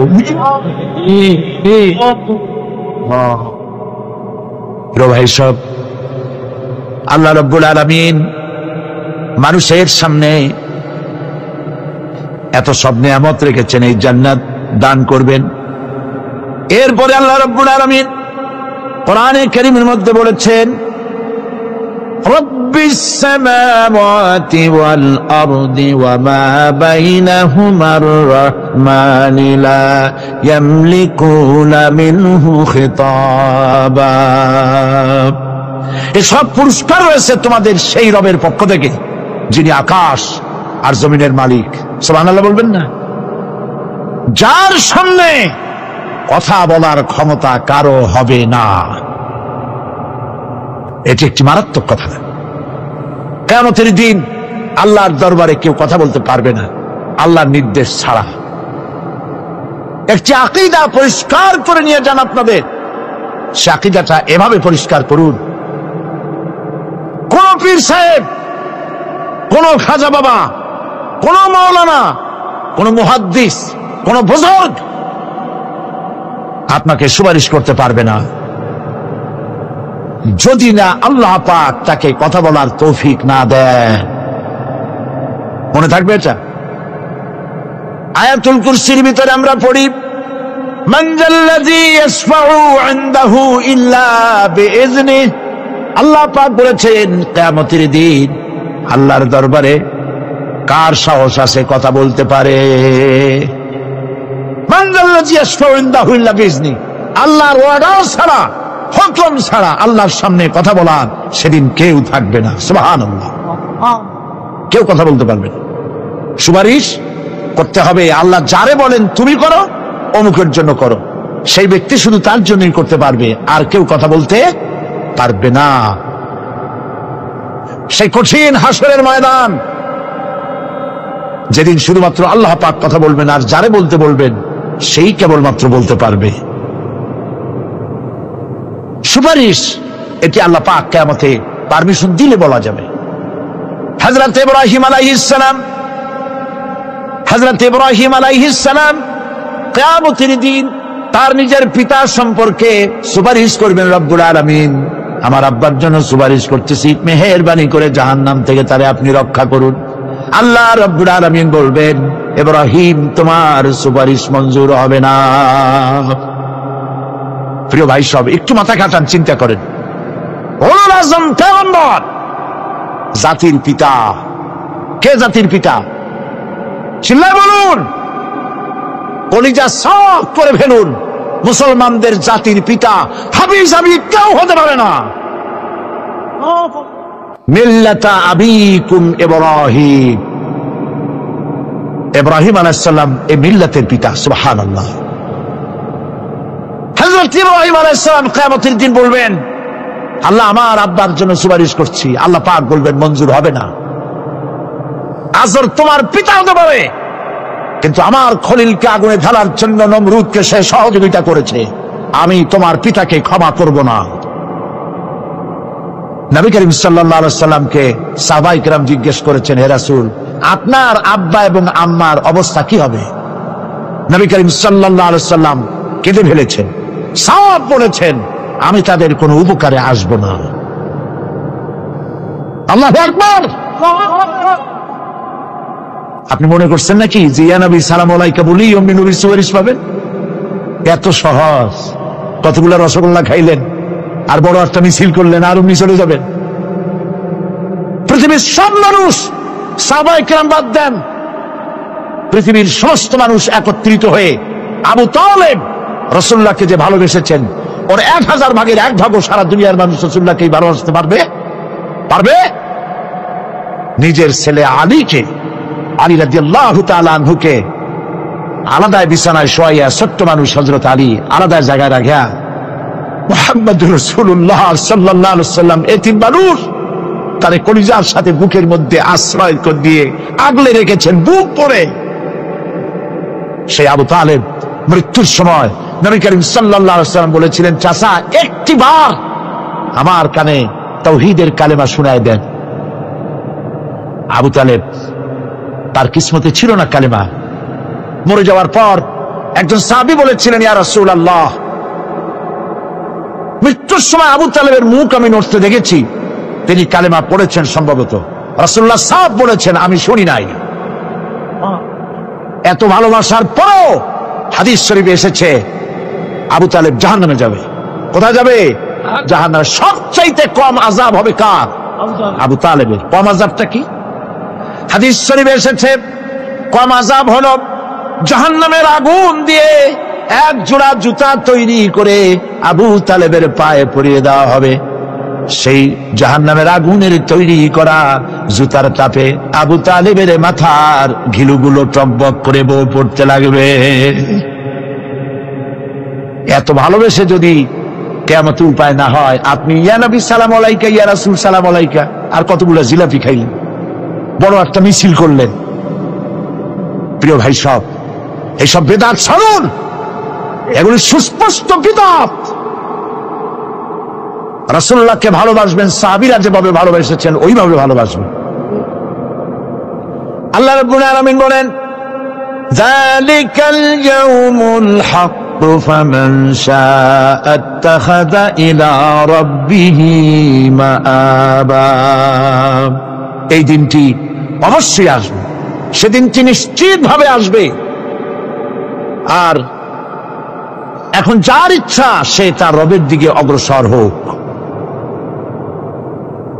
ইন্না আনজারনাকুম আযাবান করিবান ইয়াওমা ইয়ানজুরুল মার'উ মা কদ্দামাত ইয়াদাহু ওয়া ইয়াকুলুল কাফিরু ইয়া লাইতানি কুনতু তুরাবা। ইন্না আনজারনাকুম আযাবান করিবা, খুব নিকটবর্তী একটি আযাব সম্পর্কে আমি তোমাদেরকে সতর্ক করে দিলাম। কে বলতেছেন? আল্লাহ পাক। লক্ষ্য করুন আল্লাহ কি বলছেন, খুব নিকটবর্তী একটি কঠিন শাস্তি, আযাব অর্থাৎ কিয়ামত, এ সম্পর্কে আমি তোমাদেরকে সতর্ক করে দিলাম। ইয়াউমা ইয়ানজুরুল মার'উ মা কদ্দামাত ইয়াদা, সেদিন প্রত্যেকটি লোক যা সে পাঠিয়ে দিয়েছিল এখানে, অর্থাৎ যা করেছিল সেগুলি সে দেখতে পাবে। আর তখন ওয়ায়াকুলুল কাফিরু ইয়া লাইতানি কুনতু তুরাবা। সেই কিয়ামতের ময়দানে অবস্থা দেখে কাফেররা বলবে, আহারে মানুষ না হইয়া যদি মাটি হইয়া যেতাম, যদি মাটি হতাম, যদি মানুষ না হয়ে না জন্মতাম, আজ এই হাসরের ময়দানে এইখানে এই বিচারের মুখোমুখি হতাম না, মাটি হইলে বরং অনেক ভালো হতো। এই পৃথিবীতে আমরা এসেছি, চলে যাব, যাওয়ার আগে এই কোরআন একটি বিশাল জনগোষ্ঠী এমন বানাতে চেয়েছে, যে জনগোষ্ঠী এই কোরআন দিয়ে একটি বিশাল সমাজ গড়বে, রাষ্ট্র গড়বে, এমন রাষ্ট্র গড়বে যেই রাষ্ট্রে দুঃখ থাকবে না, অশান্তি থাকবে না, যেখানে সুখ থাকবে, সমৃদ্ধি থাকবে, আর কিয়ামতের দিন আল্লাহর জান্নাতে তারা চলে যাবে। তেমন একটি সমাজ কি আমরা চাই? সবাই বলেন, সেরকম একটি সমাজ কি আমরা চাই? প্রিয় ভাই সব, কিয়ামতের দিন আমরা যেতে চাই জান্নাতে। কোথায় যেতে চাই বলেন? জোরে বলেন। এই জান্নাতে যাওয়ার জন্যে, এই জান্নাতে যাওয়ার জন্য দুইটা কাজ করতে হবে। কয়টা কাজ? আল্লাহ রাব্বুল আলামিন বলেন, ফামান কানা ইয়ারজু লিকাআ রাব্বিহি ফালইয়ামাল আমালান সালিহান ওয়া লা ইউশরিক বিইবাদাতি রাব্বিহি আহাদা। আল্লাহ পাক বলেন, যে বাজারা আমার সঙ্গে দেখা করতে চায় কিয়ামতে, দুইটা কাজ করা লাগবে। বলেন কয়টা কাজ? একটা হলো নেক আমল। কি আমল বলেন? নেক আমল। নেক আমল কারে বলে? নেক আমল করতে হলে আবার দুইটা শর্ত লাগে। এক নম্বরে কাজটা করতে হবে আল্লাহরে খুশি করার জন্য। কারে খুশি করার জন্য? একটা মাদ্রাসা বানাইছি যাতে লোকেরা বলে যে বড় একটা মাদ্রাসা বানাইছে, এই জন্য মাদ্রাসা বানাবেন, মসজিদ বানাবেন, হসপিটাল বানাবেন, যা কিছু করেন নিয়ত হবে আল্লাহকে খুশি করা। নিয়ত হবে কারে খুশি করা? আল্লাহ পাককে খুশি করা। এই হলো নেক আমলের প্রথম শর্ত, কাজ হবে আল্লাহকে খুশি করার জন্য। দুই নম্বরে কাজটি হতে হবে সুন্নতে নববী সাল্লাল্লাহু আলাইহি ওয়াসাল্লামের উপরে। মনে থাকবে, দাড়ি রাখবো। কেন রাখবো? রাসূলের সুন্নাত। রাখবো কারে খুশি করার জন্য? আল্লাহকে খুশি করার জন্য। রাখবো কার মতো? রবীন্দ্রনাথের মতো, কার্ল মার্কসের মতো, কবির মতো নয়। রাখতে হবে কার মতো? নবীর মতো। বুঝে নেন, কাজটা হতে হবে আল্লাহকে খুশি করার জন্য। দুই নম্বরে কাজটা হতে হবে সুন্নতে নববী সাল্লাল্লাহু আলাইহি ওয়াসাল্লামের উপরে হতে হবে। তাহলে এই হলো এক নম্বর। জান্নাতে যাওয়ার জন্য, আল্লাহর সাথে দেখা করার জন্য এক নম্বরের কাজ হলো নেক আমল। বলেন এক নম্বরের কাজ কি? দুই নম্বরের কাজ ওয়ালা ইউশরিক বিইবাদাতি রাব্বিহি আহাদা। আল্লাহ রাব্বুল আলামিনের ইবাদতের সাথে কাউকে শরীক স্থাপন করা যাবে না। আমরা যারা মুসলমান, অধিকাংশ মুসলমান শিরকের ভিতরে মুবতলা হয়ে আছে। বিশ্বাস করেন কিনা বলেন? কাফেররা তো মুশরিক আছেই, ওরা তো মুশরিক আছেই, কিন্তু আমরা মুসলমানেরা আমাদের আমলের মধ্যে আমাদের অজান্তে সবের নিয়তে অনেক শিরক আমরা করে বসি। নাউজুবিল্লাহ, বলে নাউজুবিল্লাহ। এই জন্য আমি বারবার সতর্ক করি, নিজেকেও করি, আপনাদেরকেও করি। এই কারণে করি, শিরকের গুনাহ আল্লাহ মাফ করবেন না। ইন্না শিরকা লা যুলমুন আযীম, শিরক মস্ত বড় অপরাধ, জুলম, আল্লাহ মাফ করবেন না। আল্লাহর কাছে কান্দে কান্দে মাপ চাওয়া লাগবে যে আল্লাহ শিরক থেকে আমাকে রক্ষা করো, বাঁচাও। অনেক গোপন শিরক আছে। মাজারে যান, পীর সাহেবের কাছে যান, মনে যদি নিয়ত থাকে উনি ফু দিলে আমি ভালো হবই, উনি তাবিজ দিলে আমার বাচ্চা হবেই, উনি আমারে দয়া করলেই আমার ব্যবসায় উন্নতি হবেই, এইটার নাম শিরক। এটার নাম কি? ওয়াইজা সাআলতা ফাসআলিল্লাহ ওয়াইজা ইসতাআনতা ফাসতাইন বিল্লাহ। যা বলার আল্লাহরে বলো, আর যা চাওয়ার কার কাছে চাও? চিল্লায় বলেন। কলিজাটাকে পরিষ্কার করে দেন আজকের মাহফিলে। এই কলিজায় কারো প্রতি কোনো ভয় রাখবো না আল্লাহ ছাড়া। ভয় করবো কারে বলেন? মহব্বত আল্লাহ ছাড়া, এত বেশি মহব্বত আর কাউকে করবো না। আল্লাহ তাআলা আমাদের কলিজায় তোমার ভয় এবং মহব্বত দিয়া ভরে দাও, রাসূলের মহব্বত দিয়ে আমাদের দিলকে ভরে দাও। বিশ্বাস করুন ভাই সাহেব, কোরআন শরীফ আমার সামনে, বিশ্বাস করুন, দেশি পীর বিদেশি পীর, খাজা বাবা দেশি এবং বিদেশি, কেউ আপনার ভাগ্য বদলাই দিতে পারবে না। এর পিছনে দৌড়ায় দৌড়ায় কোনো লাভ নয়। এতক্ষণ মসজিদের ভেতরে বসে আল্লাহর কাছে কাঁদেন। ওয়াকালা রাব্বুকুম উদউনি আস্তাজিব লাকুম। তোমার রব বলেছে আমারে ডাকো, আমি ডাকের সাড়া দিয়ে দেব। সুবহানাল্লাহ। আর আল্লাহ বলেছেন আমার ইবাদতের সাথে কাউকে শরীক করবে না। খবরদার। আলাইসাল্লাহু বিকাফিন আবদা। আল্লাহ প্রশ্ন করছেন, আলাইসাল্লাহু বিকাফিন আবদা, আমি কি আমার বান্দার জন্য যথেষ্ট নই? চিল্লায় বলুন অবশ্যই যথেষ্ট। আবার বলেন অবশ্যই যথেষ্ট। কলিজা সাফ করে ফেলেন। সম্রাট শাহজাহান, দিল্লির সম্রাট, হাবিজাবি সম্রাট না, দিল্লির সম্রাট। এখন কোথায়? কবরের মধ্যে। কবি বলতেছেন, শাহনে জাহাঁ কো जिन्हें फक्र से देते थे बाज, शाहने जहां को जिन्हें फक्र से देते थे बाज, वाज कब्र में है सूरह अलहम्दु की मोहताज। সারা ভারতবর্ষ যারা ট্যাক্স দিয়ে নিজেকে সৌভাগ্যবান বলে মনে করত, সে আজ কবরের মধ্যে ভিক্ষুকের মতো সূরা আলহামদুর মতো একটি সূরার মোহতাজ হয়ে ভিক্ষুকের মতো শুয়ে আছে। সম্রাট শাহজাহান মসজিদে বসে আছে, এক ফকির ঘুরতেছে। লোকেরা কয় ছোটবেলা থেকেই তোমার খয়রাত করতে দেখলাম, ভিক্ষা কি জীবনেও যাবে না তোমার? লোকটি বলছে, আমি ভিক্ষা করবো ছাড়া আমার উপায়টা কি?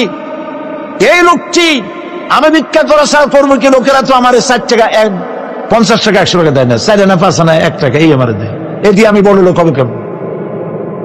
লোকটি বলছে, আচ্ছা দেখো, তুমি তো জায়গা মতো যাইতে পারো নাই, বাদশার কাছে যাও, এমন দেওয়া দেবে জীবনে আর খয়রাত করা লাগবে না।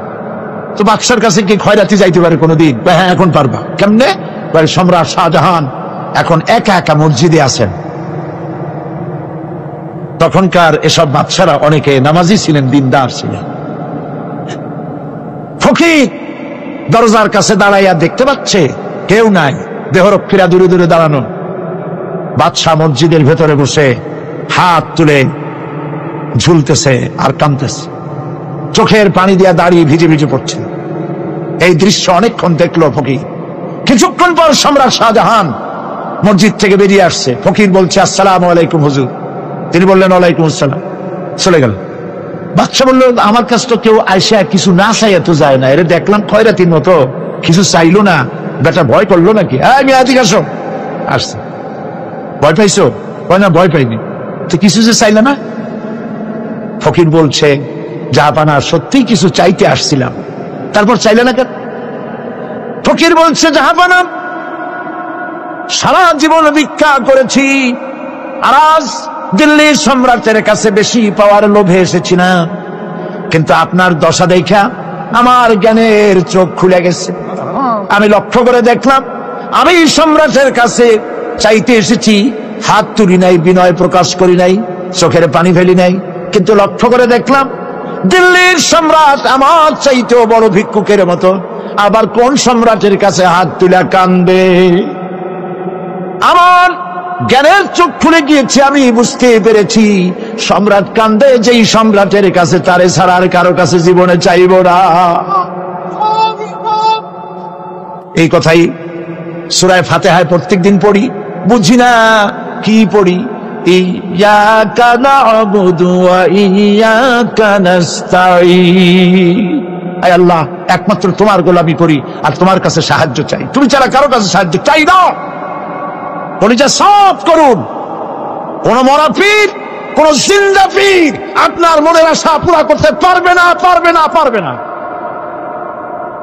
ওয়াসি সেদিন শপথ নিয়েছিলেন, রব্বুল আলামিন আমি জাহালাতের কারণে যেই বল্লম দিয়ে ইসলামের একজন শ্রেষ্ঠ সন্তানকে আমি শহীদ করে ফেলেছিলাম, আমি বুঝতে পারি নাই, ওই বল্লমটা আমি হেফাজতে রেখে দিয়েছি।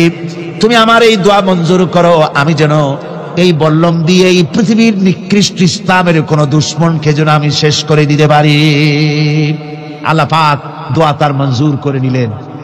মুসাইলামা কাযযাবের বিরুদ্ধে হযরত আবু বকর সিদ্দিক রাদিয়াল্লাহু তাআলা আনহু যে বাহিনী পাঠালেন, হযরত ওয়াসি সেই বাহিনীর মধ্যে ছিলেন।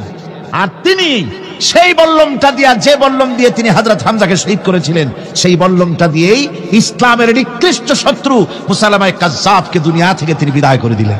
দাউদ আলাইহিস সালামকে আল্লাহ রাব্বুল আলামিন এমন মুআজিজা দিলেন, তিনি যখন লোহা মুঠো করে ধরতেন হাতের ভিতরে, লোহা পানি হয়ে হাতের ফাঁকের মধ্য দিয়া তা পড়ে যেত পানি হয়ে। এভাবে মুআজিজা তাকে দেওয়া হলো। সুলাইমান আলাইহিস সালামের মুআজিজা ছিল, তক্তার উপরে বসতেন, ইঞ্জিন লাগতো না, মেশিন লাগতো না, বিনা ইঞ্জিনে বিনা মেশিনে তক্তা হাওয়ার উপরে উড়ে সারা পৃথিবী ঘুরে আসতেন। ঈসা আলাইহিস সালামের মুআজিজা ছিল, জন্মন্ধের চোখের উপরে হাত বুলিয়ে দিতেন, সঙ্গে সঙ্গে চোখ তার ভালো হয়ে যেত। আবার কুষ্ঠ ব্যাধিগ্রস্ত লোকের গায়ে হাত বুলিয়ে দিলে তার শরীর ভালো হয়ে যেত। এটা ছিল তার মুআজিজা। রাসূল পাক সাল্লাল্লাহু আলাইহি ওয়াসাল্লামের সময় মুআজিজা, তার সময় প্রভাব ছিল সাহিত্যের, সাহিত্য আর কবিত্বের এত বেশি প্রভাব বিস্তার হলো, তারা কবিতা লিখে লিখে রচনা করে করে কাবা শরীফে লাগাই দিত। পারলে এই কবিতার সাথে মোকাবেলা করো এই চ্যালেঞ্জের। আল্লাহ রাব্বুল আলামিন সেই সময় কোরআনে কারীমকে অবতীর্ণ করে দিলেন। কোরআনে কারীম দুনিয়ার সমস্ত সাহিত্য আর কবিত্বের সমস্ত মানকে ছাড়িয়ে চলে গেছে এমন এক পর্যায়ে, কিয়ামত পর্যন্ত কোরআনের সাহিত্যের ভাবধারা এর মানকে উতরে যেতে পারবে এমন সাহিত্যের জন্ম আজও হয় নাই, ভবিষ্যতেও হবে না। এটা হলো রাসূল পাক সাল্লাল্লাহু আলাইহি ওয়াসাল্লামের মুআজিজা। সাহাবায়ে কেরামদের সঙ্গে রোমকদের লড়াই হতেছে, রোমক সৈন্যরা যুদ্ধে জিততে পারতেছে না কিছুতেই। এরপরে তারা গোয়েন্দা বিভাগের লোক পাঠায় দিল, এদের সঙ্গে জিততে পারি না কেন, একটু খুঁজে দেখে আসো রাত্রে এরা করেটা কি। গোয়েন্দা বিভাগের লোক সারা রাত ঘুরে ঘুরে তারপরে এসে রিপোর্ট করলো।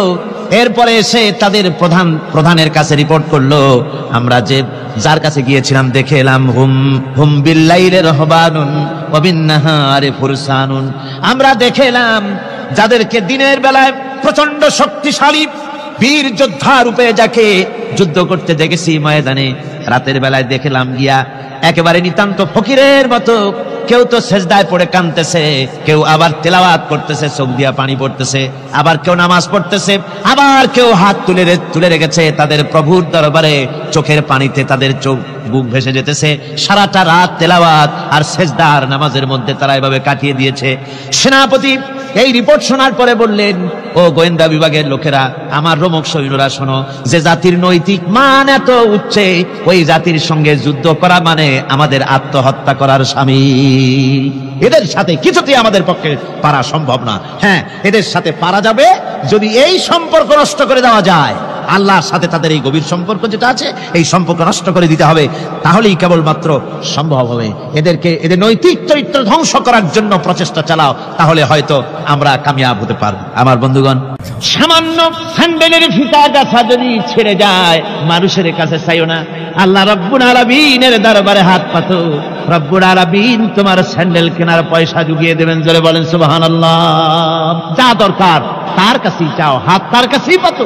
ওই যে সম্রাট শাহজাহানের কথা আমি আপনাদেরকে শুনাই। ফকির একটা ঘুরতেছে সারাদিন। এক লোক বলছে যে আপনি এত হে ফকির, তুমি এরকম করে ঘুরছো সারা জীবন, বুড়া হয়ে গেছো খয়রাত করতে করতে, ছোটবেলা থেকে তোমার ভিক্ষা করতে দেখি, আর কতকাল ভিক্ষা করবে? ভাই করবোটা কি? বাচ্চার কাছে যাইতে পারবে? বাচ্চার কাছে গেলে এমন ভাবে দিবে, অনেক দিবে, নিয়ে এখনইতে পারবা, তোমার আর জীবনে ভিক্ষা করা লাগবে। ফকির চলে গিয়েছে, কোথায় পাবো বাচ্চারে? দেখো মসজিদে পাবা। এখন তিনি নামাজ চলে গিয়েছে সেখানে, মসজিদের বারান্দায় দাঁড়ায় দেখে সম্রাট শাহজাহান হাত পেতে মোনাজাত করতেছেন, চোখের থেকে পানি পড়ে দাড়ি ভিজে ভিজে পড়ে। মোনাজাত শেষ করে বাদশা যখন বাইরে নেমেছেন, তখন ফকির তাকে সালাম দিয়ে চলে যান। বাদশা বলছেন, তুমি আমাকে সালাম দিয়ে চলে যাচ্ছ, তুমি তো ভিক্ষুক। আমার কাছে তো সমস্ত ভিক্ষুকই আমার কাছে চায়, ভিক্ষুক তো ভালো, ধনীরাও আমার কাছে চায়, তুমি ভিক্ষুক মানুষ, আমার কাছে তুমি চাই না, সালাম দিয়ে চলে যাও। ফকির বলতেছেন, যা পানা, সত্যিই কিছু চাইতে এসেছিলাম, কিন্তু আমি আপনাকে দেখার পরে আমার চিন্তার পরিবর্তন হয়ে গেছে। আমি তাকিয়ে তাকিয়ে দেখলাম মসজিদের ভেতরে আমি চাইতে এসেছি দিল্লির সম্রাট শাহজাহানের কাছে। যেই সম্রাট, দিল্লির সম্রাট যার কাছে আমি চাইতে এসেছি, আমি তো দাঁড়ায় আছি, কান্দি না, কিন্তু আমি দেখতেছি যার কাছে আমি চাইতে এসেছি তিনি যেন আবার কোন সম্রাটের কাছে আমার চাইতেও দারুণ ভিক্ষুকের মতো হয়ে চোখের পানি ফেলে ভিক্ষা চাইতেছে। মনে মনে ভাবলাম, মানুষের কাছে ভিক্ষা চাইবো না কোনদিন আর। বাদশা কান্দে, যেই বাদশার কাছে ওই সম্রাটের সম্রাট রাজা ধীরাজ আল্লাহর কাছে ছাড়া কারো কাছে জীবনে আর হাত পাতবো না। হযরত আবু হুরায়রা রাদিয়াল্লাহু তাআলা আনহু একবার রাসূল করিম সাল্লাল্লাহু আলাইহি ওয়াসাল্লামের দরবারে কাঁদতেছিলেন। হুজুর জিজ্ঞেস করলেন, আবু হুরায়রা তুমি কাঁদো কেন? হযরত আবু হুরায়রা বলেন, হুজুর আমার মা আমাকে মেরেছে, আমি সেই জন্য কাঁদতেছি। হুজুর বলেন, মা তোমাকে মারলো কেন? কোনো বেয়াদবি করেছো নাকি? তিনি বললেন, না কোনো বেয়াদবি করি নাই, তবে মারলো কেন? হযরত আবু হুরায়রা বলেন, হুজুর আমার মা হচ্ছেন মুশরিকা, আমার মা কাফের। আমি অনেক রাত হয়েছিল বাড়ি ফিরতে, আমার মা জিজ্ঞেস করলো এত রাত কোথায় ছিলি? আমি বললাম, মা তাম পৃথিবী যে কদম মোবারক চুমতে পারলে নিজেকে ধন্য মনে করে, আমি সেই রাসূলের দরবারে ছিলাম, আসতে দেরি হয়ে গেছে। ইয়া রাসূলুল্লাহ, আপনার নাম শোনা মাত্র আমার মায়ের গায়ে আগুন জ্বলে গেল। সহ্য করতে না পেরে আমাকে মায়ের আরম্ভ করে দিল। বলল, আবু হুরায়রা হয় আমার বাড়ি ছাড়বি, না হয় মুহাম্মদ সাল্লাল্লাহু আলাইহি ওয়াসাল্লামের ঘর ছাড়বি, কোনটা করবি কর। আমি বললাম, মা তোমার গায়ে যত শক্তি আছে সমস্ত শক্তি দিয়ে তুমি আমাকে প্রহার করো, আমি তামাম তোমার বাড়িটা সুদ্ধা তামাম দুনিয়া ছেড়ে দিতে পারি, কিন্তু রাসূল পাক সাল্লাল্লাহু আলাইহি ওয়াসাল্লামের কদম মোবারক ছাড়তে পারি না। ভাইরা আমার, হযরতে আবু হুরায়রা কাঁদতেছেন। আল্লাহর নবী বলেন, তুমি কাঁদো কেন? তোমার মা তোমাকে মেরেছেন, আমি এখানে কি করব? এখানে তো আমি কোনো দখল আন্দাজ করতে পারি না, আমি কি করতে পারি? এখানে ইন্টারফেয়ার তো আমি করতে পারি না, মা তোমারে মেরেছে। হযরত আবু হুরায়রা বলেন, ইয়া রাসূলুল্লাহ, মায়ের বিরুদ্ধে কোনো নালিশ করার জন্য আপনার কাছে আমি আসি নাই। বলে, কেন এসেছো? হযরত আবু হুরায়রা বলেন, হুজুর এসেছি এই জন্য, আমি জানি আপনি যদি আল্লাহর দরবারে কোনো ব্যাপারে দোয়া করেন আল্লাহ রাব্বুল আলামিন তা মঞ্জুর করে নেন। আপনি মেহেরবানি করে আমার মায়ের হেদায়েতের জন্য আল্লাহর কাছে দোয়া করুন। হুজুর সাল্লাল্লাহু আলাইহি ওয়াসাল্লাম দুহাত উঁচু করলেন, বললেন, আল্লাহুম্মা ইহদি উম্মা আবি হুরায়রা, আয় আল্লাহ আবু হুরায়রার মাকে তুমি হেদায়েত নসিব করে দাও। এই দোয়া রাসূল করতেছেন। হুজুরকে দোয়ার মধ্যে ফেলে রেখে আবু হুরায়রা দৌড় আরম্ভ করেছে বাড়ির দিকে। পেছন থেকে কয়েকজন সাহাবী তারা দৌড়ে গেল। আবু হুরায়রা দৌড়ায় কেন? এত ভদ্র মানুষ, কোন সময় কারো সাথে রাগারাগি করে না, দৌড়ায় কেন? নিশ্চয়ই কোনো বিপদ বুঝি হয়ে গিয়েছে, পিছন থেকে জামা টেনে ধরেছে। কি হয়েছে, দৌড়াও কেন? হযরত আবু হুরায়রা বলেন, আমার জামা ছেড়ে দাও, আমাকে দৌড়াতে দাও, আমি দৌড়াইয়া বাড়ি পৌঁছে গিয়ে দেখতে চাই আমি আগে দৌড়ে বাড়িতে গেলাম না নবীজির দোয়া আমার আগে আমার বাড়ি পৌঁছে গেল। কোনটা হলো আমি সেটা দেখতে চাই। হযরত আবু হুরায়রা দৌড়াতে দৌড়াতে ঘরের কাছে গিয়ে নক করেছে। ভিতর থেকে আওয়াজ এলো, কে? কিছুক্ষণ পর মা আমার বেরোলেন, মাথার চুল দিয়া পানি পড়তেছে, বুড়া মানুষ। মা আমার কাছে এসে বলল, বাবা তোমাকে মারার পর আমি বড় অনুতপ্ত হয়েছি, মনে মনে অনুশোচনা করেছি, আরে আমার ছেলে তো কোনো খারাপ জায়গায় যায় নাই, কোনো খারাপ মানুষের কাছে যায় নাই, মারলাম কেন? বড় অনুতপ্ত হয়ে গেছি আমি, এই অনুশোচনা করে আমি এই মাত্র গোসল করেছি, আমাকে নিয়ে চলো তুমি বিশ্ব নবী রাসূলুল্লাহর দরবারে। আমার ভাইরা, রাসূল পাক সাল্লাল্লাহু আলাইহি ওয়াসাল্লাম আল্লাহর নবী এমন এক মহান সত্তা ছিলেন যে তিনি দোয়া আল্লাহর দরবারে হাত উঁচু করতে দেরি আছে, কিন্তু দোয়া কবুল হতে দেরি নাই। কুতুবে সুবহানী শেখ মুহিউদ্দিন আব্দুল কাদের জিলানী রাহমাতুল্লাহ আলাইহি তিনি বলেছেন, মুনাজাত করতে গিয়ে আবেগে বলেছেন, রব্বুল আলামিন তুমি যদি দয়া করে আমাকে জান্নাত দাও, আর তোমাকে যদি আমি না পাই, তুমি যদি আমার সঙ্গে দেখা না করো, আমারে যদি কথা না বলো, তাহলে এই জান্নাত আমার কোনো লাভ নাই। আর আমাকে যদি জাহান্নামও দিয়ে দাও, আর মাঝে মধ্যে তুমি যদি জিজ্ঞাসা করো মহিউদ্দিন কেমন আছো, তাহলে এই জাহান্নাম আমার জন্য বেহেশত হয়ে যাবে। আয় আল্লাহ, আমি শুধু তোমারই চাই। আল্লাহর নবী বললেন, মহিলা তুমি অপরাধ করেছো, কিন্তু তোমার গর্ভস্থিত সন্তান তো কোনো অপরাধ করে নাই, সুতরাং তোমার উপরে শরীয়তের হদ জারি করা যাবে না, ডেলিভারি হোক, তারপরে বিচার হলো। মহিলা চলে গেল আফসোস করতে করতে যে আমার বিচার হলো না, যদি এর মধ্যে আমি মরে যাই তাহলে জেনা করেছি, দুনিয়ার শাস্তি তো সহজ, পাথর মেরে পুড়িয়ে দেবে, সঙ্গে সার করবে, এটা তো সহজ, কিন্তু কিয়ামতের ওই কঠিন জাহান্নামের আগুনে জ্বলতে পারবো না।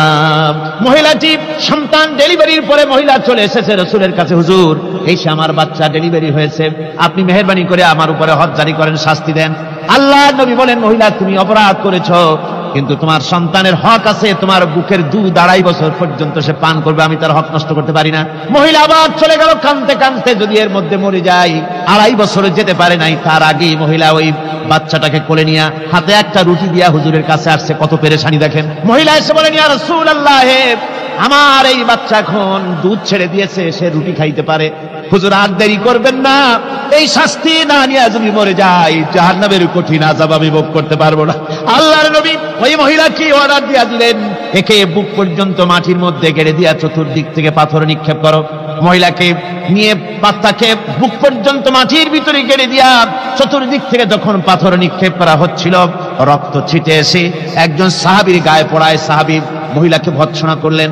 আল্লাহর নবী বললেন শুনতে পেরে, নবীজি বললেন, ও সাহাবী ভৎসনা করো না, বরং এই মহিলার তওবা আল্লাহ রাব্বুল আলামিন এমন ভাবে কবুল করেছেন, যদি সে তওবা দুনিয়ার সব মানুষকে ভাগ করে দেওয়া যায়, তাহলে সমানভাবে ভাগ করে দেওয়া যাবে।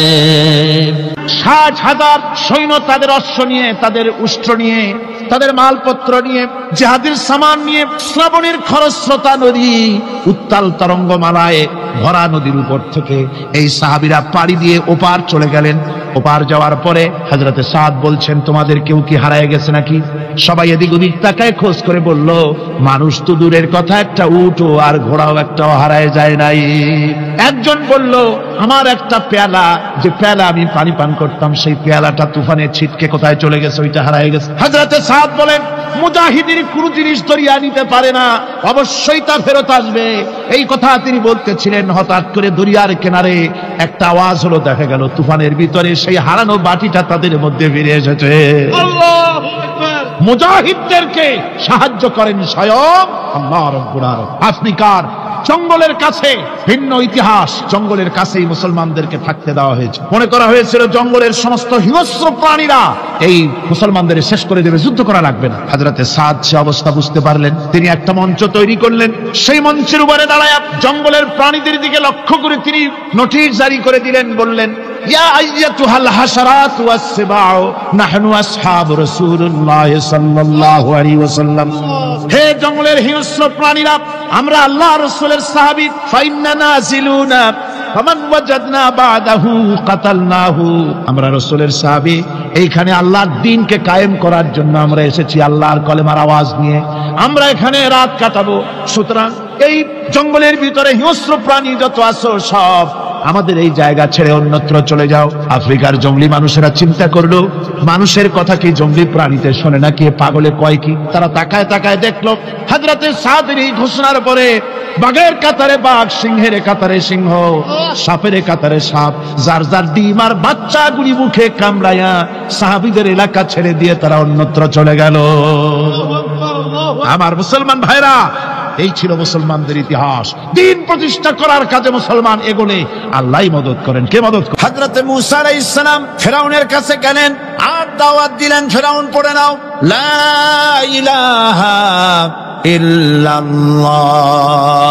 একটি কথা আপনাদের মনে রাখতে হবে, দুনিয়ার কোন ফেরাউন, কোন নমরুদ, কোন সাদ্দাত, কোন হামান কেউ বলে নাই যে আমি আল্লাহ, আমি রাজ্জাক, আমি খালেক, আমি পৃথিবীর সৃষ্টি করেছি। কথা কেউ বলেছে? কেউ বলে নাই। কি বলেছে তারা? ফেরাউন বলেছে মা আলিমতু লাকুম মিন ইলাহিন গায়রি, আমি তো জানি না আমি ছাড়া আরো কোনো ইলাহ আছে, এ কথা আমার জানা নাই, সুতরাং আমি হচ্ছি ইলাহ, আর তুমি বলছো লা ইলাহা। তার মানে হচ্ছে ওই সময় পয়গম্বরেরা, আল্লাহর নবীর সাহাবীরা তারা জানতেন যে আমরা কিসের দাওয়াত দেই, আর যারা শুনতো তারাও বুঝতো কিসের দাওয়াত শুনতেছি। আজ আমার দেশে একই কালেমার দাওয়াত দেওয়া হয়, কিন্তু মানুষেরা বুঝতে পারে না কি শুনতেছি। ভাষা জানার ব্যাপারে, বোঝার ব্যাপারে হলো আসল বিষয়। এটা বুঝাতে গিয়ে আমি মাঝে মধ্যে একটা দৃষ্টান্ত দেই এভাবে। একজনের একটা রেশনের দোকান ছিল, সেই দোকানে তার একটা ময়না পাখি ছিল। আর ময়না পাখিকে কথা শেখানো যায় সেটা তো আপনারা জানেন। জি, ময়নাকে শিখাইছে যে লাইন করুন, এক এক করে আসুন। ময়না এই কথা শিখেছে। সকালবেলায় যখন রেশনের দোকানে ভিড় পড়ে গেছে, তখন ওই পাখি খাঁচার মধ্যে বসে বলছে লাইন করুন, এক এক করে আসুন। একদিন খাঁচার দরজা খোলা পেয়ে পাখি উড়ে গিয়ে গাছের ডালে বসেছে। আশেপাশে যত পাখি ছিল তারা চিন্তা করলো এই রকমের পাখি তো কখনো দেখি নেই।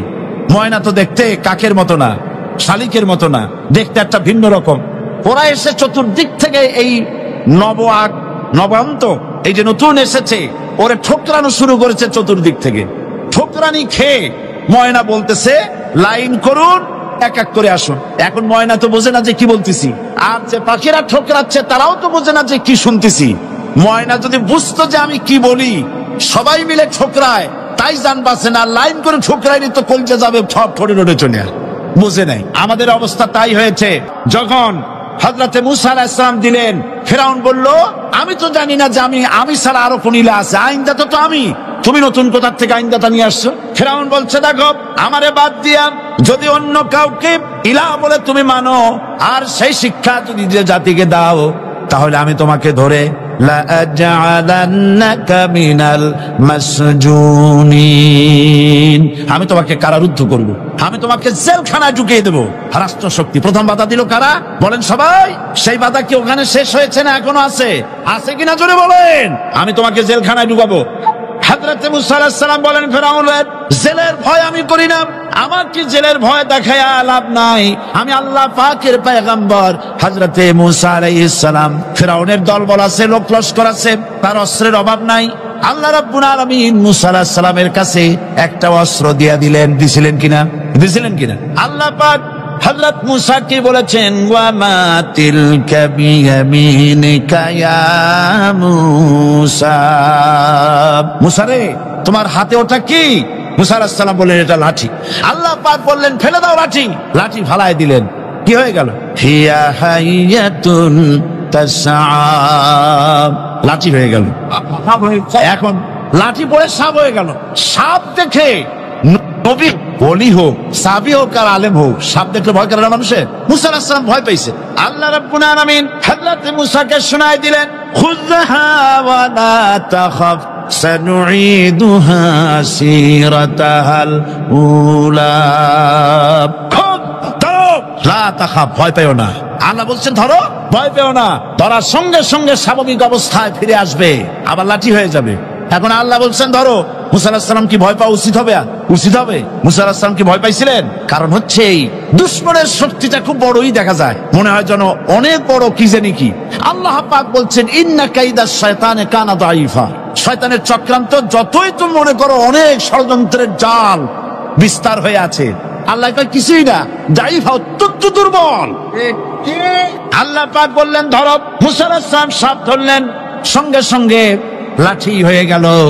ফেরাউন বরদাস্ত করলো না। রাষ্ট্র শক্তির পক্ষ থেকে আক্রমণ শুরু হলো। অপরাধ কি? মূসা আলাইহিস সালামের অপরাধ কি? কি অপরাধ? মাশাআল্লাহ, বুঝতে পেরেছেন। অপরাধ হচ্ছে তিনি বলেছেন লা ইলাহা, জোরে বলেন লা ইলাহা ইল্লাল্লাহ। এই কালেমাকে আজ আমরা ভিক্ষার বুলি বানাইছি। এটা হলো সার্বভৌমত্বের বুলি, এটা হচ্ছে আল্লাহ পাকের সার্বভৌমত্বের কথা। আজ আমরা মানুষের কাছে আমরা শুনি, মানুষেরা ভিক্ষা চায়, লা ইলাহা ইল্লাল্লাহ, এক মুঠ চাউল দেন, লা ইলাহা ইল্লাল্লাহ 10 খান পাই দেন। এই হচ্ছে কালেমার জিকির। আবার কেউ কেউ জিকির করতেছে লা ইলাহা আস্তে ইল্লাল্লাহ জোরে, এমন জোরে কলব সাফ করে, কলব তাতে থাকলেও পারে গেলেও পারে। এই কালেমার জাত এর আঘাত পয়গম্বররা মেরেছেন। হযরত মুসা আলাইহিস সালাম যখন বলেছেন লা ইলাহা ইল্লাল্লাহ, এই ধাক্কা ফেরাউন বরদাশত করতে পারে নাই। দরিয়ায় নীলের ভিতরে আল্লাহ পাক ডুবাইয়ে শেষ করে দিয়েছেন, দেন নাই? হযরত মুসা আলাইহিস সালাম তার উম্মতেরা দরিয়ার পাশে বসে দ্বীনি কথাবার্তা বলতেছেন। এমন সময় ফেরাউন, তার শত্রু হচ্ছে মুসা আলাইহিস সালাম। শত্রু কেন? মুসা কি ফেরাউনের পাকা ধানে মই দিয়েছে নাকি? বলেন আপনারা। তার হালের গরু পিটায় মারছে নাকি? অপরাধ হলো তিনি আল্লাহর জমিনে আল্লাহর আইন প্রতিষ্ঠার কথা বলেছেন। এই শুধুমাত্র এই অপরাধে ফেরাউন তার দলবল নিয়ে 3 দিক থেকে আক্রমণ করেছে। মুসা আলাইহিস সালামের উম্মতেরা ভয় পেয়ে গেছেন। তারা বলছেন ইন্না লামুদরাকুন, আমরা পাকড়াও হয়ে গেছি। 3 দিকে সাড়াশি আক্রমণ, 3 দিকে শত্রু, একদিকে দরিয়া, পালাবার রাস্তা আছে? হযরত মুসা আলাইহিস সালাম ভয় পেয়ে গেলেন, সারেন্ডার করলেন না। হযরত মুসা আলাইহিস সালাম বললেন কাল্লা, কখনো নয়, ভয় পাওয়ার কোনো কারণ নাই। রব্বি সায়াহদিন, অবশ্যই আমার রব আমার জন্য রাস্তা করে দিবেন। ভয় পাইও না, আমার রব রাস্তা করে দিবেন। আল্লাহ রাব্বুল আলামিন হযরত মুসা আলাইহিস সালামকে অর্ডার করলেন, হাতের লাঠি দিয়া দরিয়ার উপরে আঘাত করো। হযরত মুসা আলাইহিস সালাম দরিয়ার উপরে আঘাত করলেন। রাস্তা ছিল দরকার একটার, এক বাড়িতে আল্লাহর হুকুমে লাঠি দিয়ে একটি আঘাত করার সঙ্গে সঙ্গে হযরত মুসার তার সঙ্গী সাথী দরিয়া পার হওয়ার জন্য দরিয়ার মধ্য দিয়ে আল্লাহ 12টা রাস্তা পয়দা করে দিলেন। সে আল্লাহ আছে না নাই? এত আসতে বলেন কেন? ভয় পাওয়ার কারণ আছে? রাষ্ট্র শক্তি বাধা দিয়েছে সমস্ত নবীদেরকে। কেন? নবীদের চরিত্র খারাপ? জোরে বলেন, নবীদের চরিত্র খারাপ? নবীদের চাইতে মাসুম বেগুনাহ উন্নত চরিত্রের মানুষ আল্লাহর আকাশের নিচের জমিনের উপরে আর হয় নাই। তোমরা যে সামনে তাদের পিছনে দৌড়াও, অমুকের সৈনিক, নেতা নেতা করে মরো, এইসব নেতা যাদের পিছনে দৌড়াও, এই নেতাগুলি, আমি জিজ্ঞেস করি আপনাদেরকে, এই নেতাগুলি জীবনে একবারও জেনা করে নাই? এ ব্যাপারে অনুসারীরা আপনারা কি নিশ্চিত?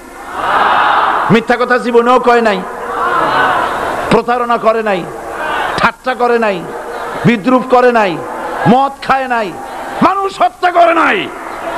কিসের নেতা? নেতা হচ্ছেন সেই ব্যক্তি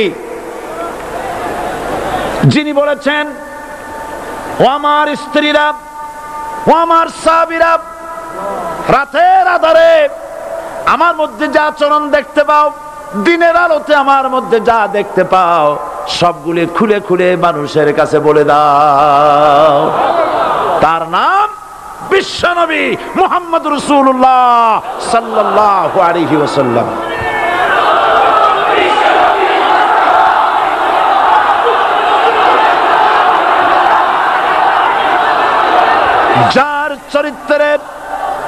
যার চরিত্রের সার্টিফিকেট আল্লাহ রাব্বুল আলামিন নিজে দিচ্ছেন, ওয়া ইন্নাকা লাআলা খুলুকিন আযীম। নবী হে, উন্নত চরিত্রের উপরে আপনি প্রতিষ্ঠিত। সুবহানাল্লাহ। কে সার্টিফিকেট দিচ্ছেন? আযীম, আযীম। আরবিতে চওড়াকে বলা হয় আরিদ, গভীরতাকে বলা হয় আমিক। কত প্রশস্ত, যা মাপার কোনো ফিতা নাই, কত গভীর, যা মাপার কোনো যন্ত্র নাই, এইটাকে আরবিতে বলা হয় আজিম। সুবহানাল্লাহ বলতে ইচ্ছে করে না? ও নবী, তোমার চরিত্র এমন যা মাপার মতো যন্ত্র পৃথিবীতে নাই। এই সার্টিফিকেট দিলেন কে? সমস্ত নবীরাই চরিত্রবান, নবীরা মাসুম বেগুনাহ। সুবহানাল্লাহ বিহামদিহি। সেই নবীরা মার খান নাই? খেয়েছেন কিনা বলেন? কারা মেরেছে? রাষ্ট্র শক্তি। কারা মেরেছে? কারণ নবীরা বলেছেন লা ইলাহা ইল্লাল্লাহ। পড়েন সবাই লা ইলাহা ইল্লাল্লাহ। আপনিও যদি নবীদের মতো সাহাবীদের মতো বুঝা এই কলেমার দাওয়াত দেন, বাধা আসবেই।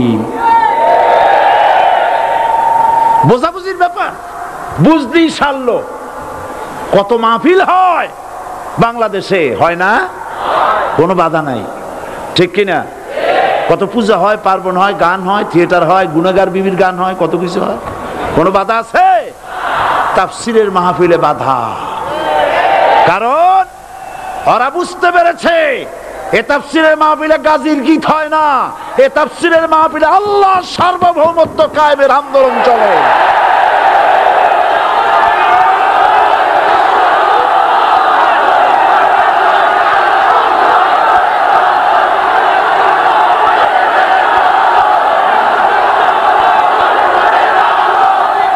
এবার দেখুন, এবার কলেমা বোঝেন, কালেমা বুঝুন। বঙ্গভবনের সামনে দাঁড়ায়া, গণভবনের সামনে দাঁড়িয়ে আপনি যদি কালেমার জিকির করতে থাকেন লা ইলাহা ইল্লাল্লাহ, লা ইলাহা ইল্লাল্লাহ, লা ইলাহা ইল্লাল্লাহ, লা ইলাহা ইল্লাল্লাহ, 2-1 ঘন্টা, 2-4 ঘন্টা, দেখবেন অফিসাররা এসে বলবে না জানি কোন খাজা বাবা আসছে, আসেন আসেন, নিয়ে খাইতে দেবে, হাদিয়া দেবে। যেহেতু যিনি পড়তেছেন উনি বোঝেন না কি বলতেছেন, আর যারা দাওয়াত দিয়ে নিয়ে গেল ওরা টের পায় নাই যে কি শুনে দাওয়াত দিতেছে। কিন্তু আপনি যদি বঙ্গভবন, গণভবন, সেক্রেটারিয়েট আর পার্লামেন্ট এর ভিতরে ঢুকে যদি বলেন কোন মানুষের তৈরি করা আইন মানি না, কোন সরকারের সার্বভৌমত্ব স্বীকার করি না, কারো বিধান মানি না, কারো তৈরি করা আইনের সামনে মাথা নত করি না, আল্লাহ ছাড়া কারো বিধান মানি না, হাদিয়া আসবে, খাইতে দেবে, পকেটে টাকা দেবে, খাওয়াবে এক জায়গায় নিয়ে। কোন জায়গায়? লাল দালানে। বোঝাবুঝি পয়গম্বরেরা দাওয়াত দিয়েছেন আয়াতুল কুরসি ফরজ নামাজ পড়িয়া। দেখছি অনেকেই জামার বুতাম টুতাম খুলিয়া তারপরে জোরে একটা ফু দেন। অসুবিধা নাই, ফু আপনি দেন, কিন্তু কি পড়ে ফু দিচ্ছেন আপনি কি বুঝছেন কিছু? সুবহানাল্লাহ। বুঝলি কি এই চেহারা হয়? এতগুলো মানুষ লাগে নাকি বিপ্লব করতে, কালেমার রস কায়েম করতে? 313 জন মুসলমান যথেষ্ট পৃথিবীতে।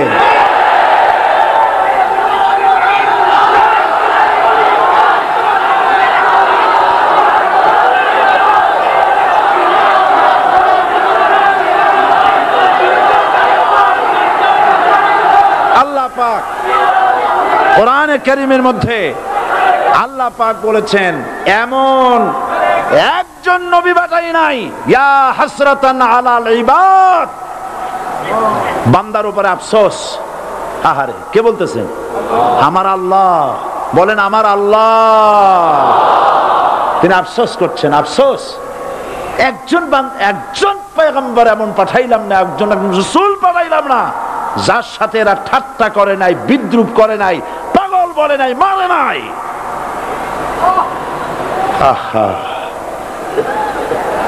অপরাধ আল্লাহর সার্বভৌমত্ব প্রতিষ্ঠার অপরাধ। হযরত ইব্রাহিম আলাইহিস সালাম তিনি যখন এই কালেমার দাওয়াত দিয়েছেন নমরুদের বিরুদ্ধে, নমরুদ বলেছে মান আশাদ্দু মিন্না কুওয়া, আমার চাইতে শক্তিশালী আর কে আছে?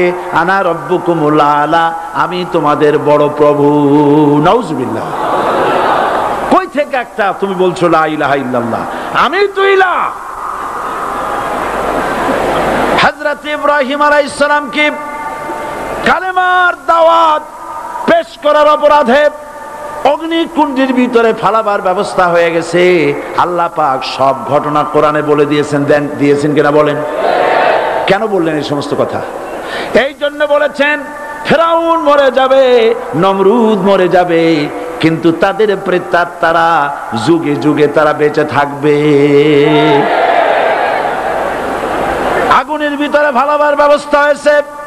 আল্লাহ পাক বলে দিয়েছেন, আমার রাস্তায় যদি চেষ্টা করো, জিহাদ করো, আমার সাহায্য তোমরা পাবে।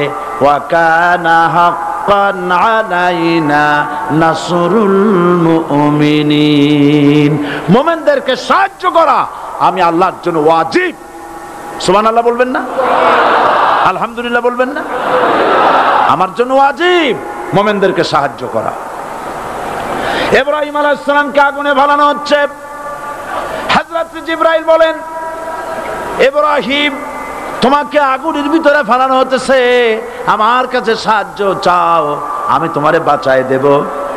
হযরত ইব্রাহিম আলাইহিস সালাম তিনি বললেন, জিবরাইল আমার পরীক্ষা চলতেছে, আমাকে ডিস্টার্ব করো না, আমি তোমার কাছে সাহায্য কেন চাইবো? আমি তো এমন কোন অন্ধ আল্লাহর ইবাদত করি না যিনি তার বান্দার দুঃখ দুর্দশা নিজের চোখে না দেখেন।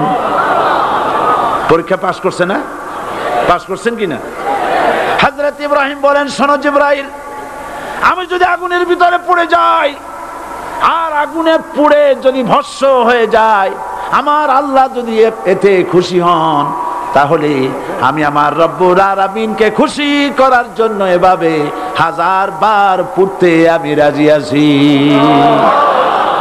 ইব্রাহিম আলাইহিস সালাম আগুনের ভিতরে পড়ে গেলেন। আল্লাহ রাব্বুল আলামিন আগুনের প্রতি নোটিশ করে দিলেন, ইয়া নারু কুনি বারদাও ওয়া সালামান আলা ইব্রাহিম। আগুন আমার ইব্রাহিমের জন্য শান্তিদায়ক, ঠান্ডা হয়ে যা। ইব্রাহিম আলাইহিস সালাম জ্বলছেন, পুড়ে গেছেন। নমরুদ তার প্রাসাদের ছাদে বসে ইব্রাহিম আলাইহিস সালামের পোড়া দৃশ্য দেখে আনন্দ করবে। আগুনের দিকে তাকায় দেখে ইব্রাহিম আরামে বসে আছেন, পোড়া তো দূরের কথা, জামাও পরে নাই। ও ডাক দিয়া বলে, রে আগুন, গোটা জাতি নিয়ে তোর পূজা করলাম, আমার দুশমন কেন জ্বালাইতে পারিস না? তোর জ্বালানো শক্তি কি নষ্ট হয়ে গেছে নাকি?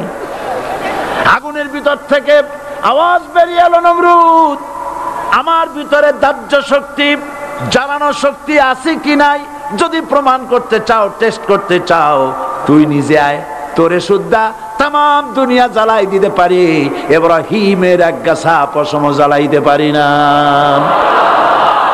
বিশ্বকবি আল্লামা ইকবাল কি সুন্দর করে বলেছেন, আজ ভি হো জু ইব্রাহিম কা ইমা पैदा आग कर सकती है एक अंदाजे गुलिस्ता पैदा।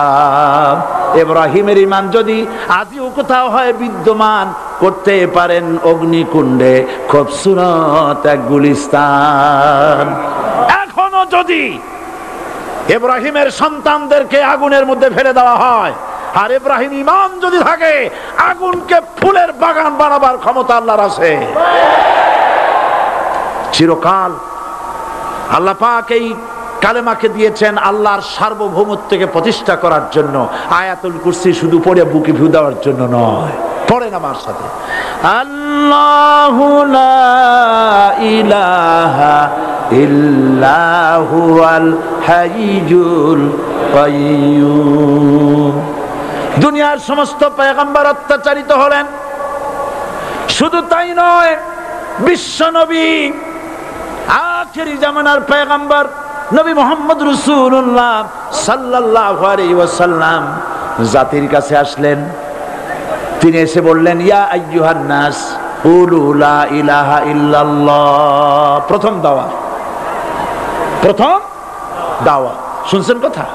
রাসূলুল্লাহ বলছেন, ও জাতি, আমার রাসূল তো মক্কার রাসূল না শুধু, মদিনার রাসূল না শুধু, আরবি ভাষা ভাষীদের রাসূল না শুধু, আমার নবী কি নবী? চিল্লায় বলেন। তাই তিনি বলেছেন, ও বিশ্বের মানবতা, বিশ্বের মানব গোষ্ঠী, যদি মুক্তি পেতে চাও, নাজাত পেতে চাও, উচ্চারণ করো, বিশ্বাস করো, আমল করো, বলো লা ইলাহা ইল্লাল্লাহ। জোরে পড়েন লা ইলাহা ইল্লাল্লাহ, লা ইলাহা ইল্লাল্লাহু মুহাম্মাদুর রাসূলুল্লাহ। আবু জাহেল বুঝছিল কলেমার অর্থ? কথা বলেন না কেন? আবু জাহেল বুঝছিল? উতবা, সাইবা, মুগিরার গোষ্ঠীরা বুঝছিল? বুঝেছে। তারপরে তারা চিন্তা করলো যে সর্বনাশ তো করছে, লা ইলাহা, কোন ইলাহ নাই, আইনদাতা নাই, বিধানদাতা নাই, তাহলে আমরা কি ঘরে বসে বসে কি করব?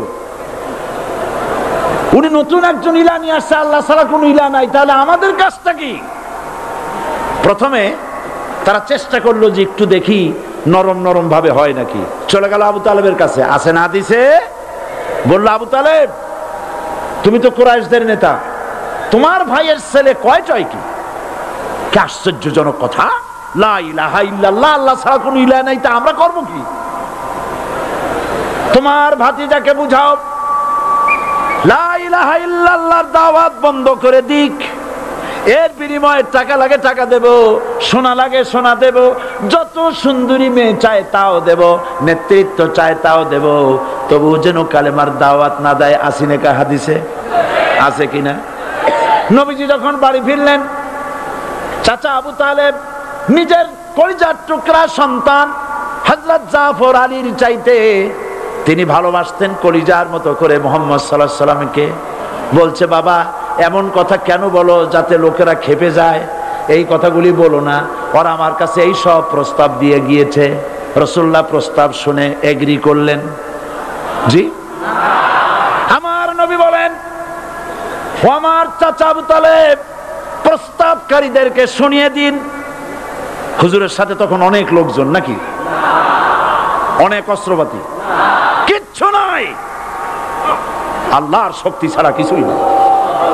আমার নবী বলেন ও আমার চাচা আবু তালেব প্রস্তাবকারীদেরকে শুনিয়ে দেন, যেটা দেওয়া সম্ভব সেটা তো দূরের কথা, যেটা দেওয়া সম্ভব নয় তাও যদি তারা দিতে পারে আমারে, যেমন আকাশের সূর্যটা ধরে এনে ওরা যদি আমার ডান হাতে তুলে দেয়, আকাশের পূর্ণিমার চাঁদটা ধরে যদি বাম হাতে আমার তুলে দেয়, এর বিনিময়ে এক মুহূর্তের জন্য তাওহীদের দাওয়াত আমি বন্ধ করে দেব না। সুবহানাল্লাহ।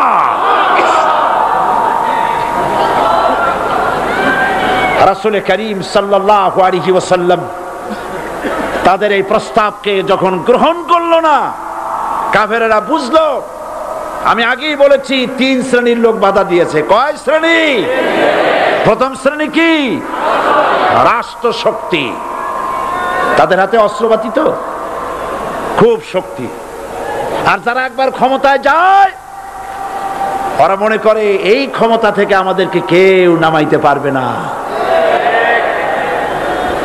বিংশ শতকের শ্রেষ্ঠ মুজাদ্দিদ আল্লামা সৈয়দ আবুল আলা মওদুদী রাহমাতুল্লাহ আলাইহি তিনি এক জায়গায় লিখেছেন, স্বৈরাচারীরা তার পতনের সমস্ত ছিদ্র বন্ধ করে, কিন্তু একটা ছিদ্র বন্ধ করতে পারে না, মনের ভুলে সে ছিদ্রটা থেকেই যায়, যেই ছিদ্র দিয়ে আসলে তার পতনটা হবে। ক্ষমতায় গিয়ে মনে করে চিরকাল ক্ষমতায় থাকবো। ভারতের প্রধানমন্ত্রী পণ্ডিত জওয়াহরলাল নেহেরু রাঁচি পাগলাগারদে গিয়েছেন, মেন্টাল হসপিটাল। পাগলেরা নেহেরুকে দেখে আশ্চর্য হয়ে গেছে, এত সুন্দর মানুষ, মাথায় কিস্তি টুপি, গায়ে শেরওয়ানি, মুসলমানি ড্রেসই আলাদা, যদিও তিনি হিন্দু ছিলেন, পরেছেন মুসলমানি ড্রেস। শেরওয়ানি কাদের পোশাক? কাদের পোশাক? হাতে ছড়ি নিয়ে হাঁটা, স্টাইল করে, সুন্দর পাজামা, সুন্দর টুপি, সুন্দর সাজসজ্জা করে, মুসলমানদের ড্রেস। এই ড্রেস পরে তিনি গিয়েছেন, সব সময় যে ড্রেস তিনি পরতেন।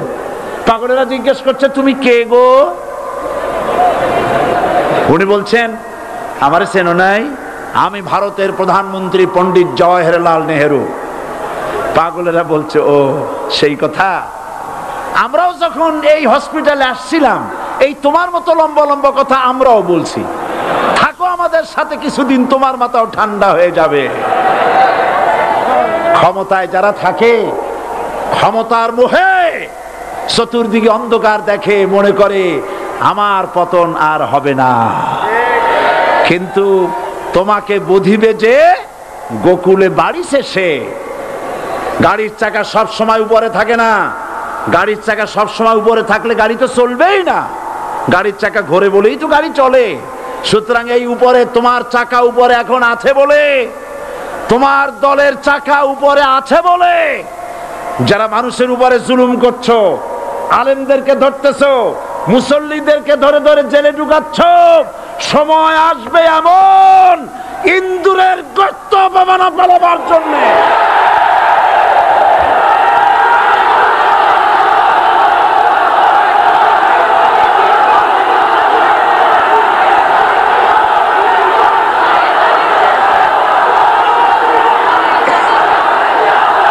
আবু জাহেলের গোষ্ঠী মনে করেছে সোজা আঙ্গুলে ঘি যখন উঠলো না, আঙ্গুল বাঁকা করতে হবে। শুরু হয়ে গেল অত্যাচার, শুরু হয়েছে না?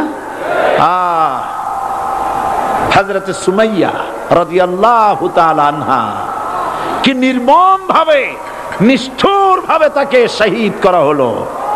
খাব্বাব, খুবাইব, হযরতে খাব্বাব রাদিয়াল্লাহু তাআলা আনহুকে দেখে হযরত ওমর একদিন বলছিলেন, খাব্বাব তোমার পিঠে এত গর্ত কেন? এত গর্তওয়ালা পিঠ আর এত চিকুন কোমর আমি তো জীবনেও দেখিনি।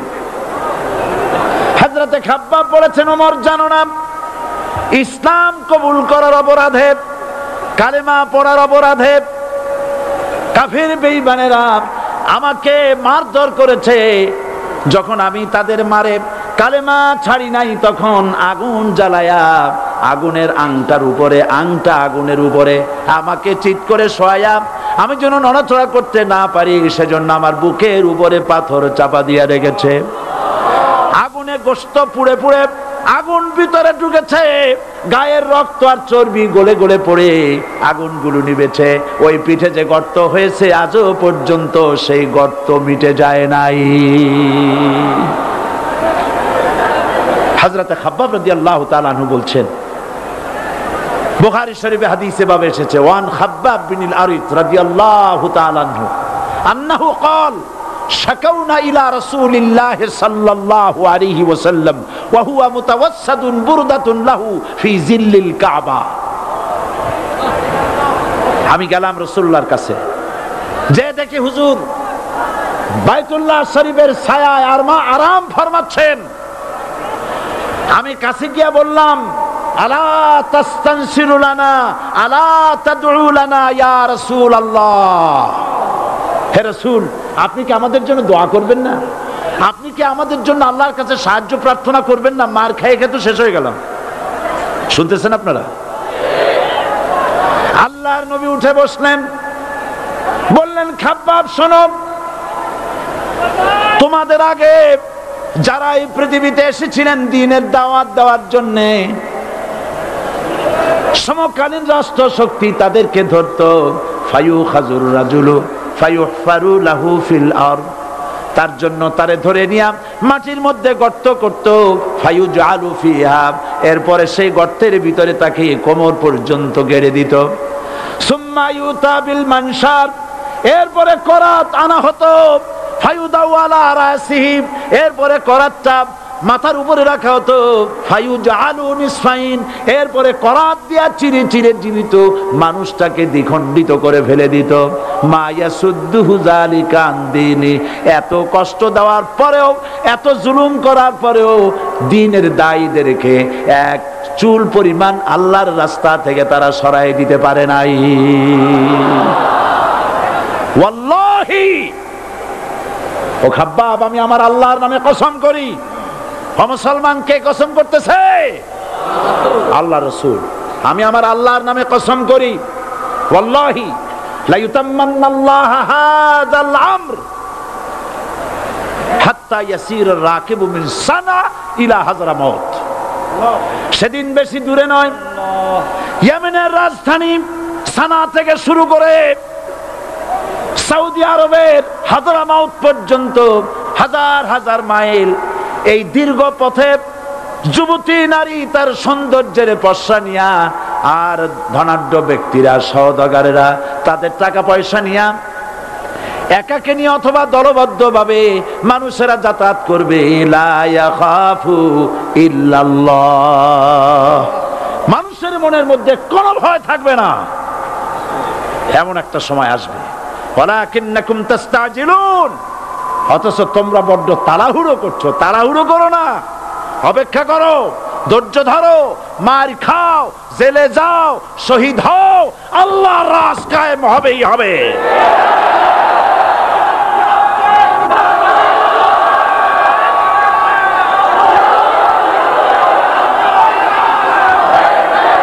বিল্ডিং থেকে শিক্ষা গ্রহণ করুন।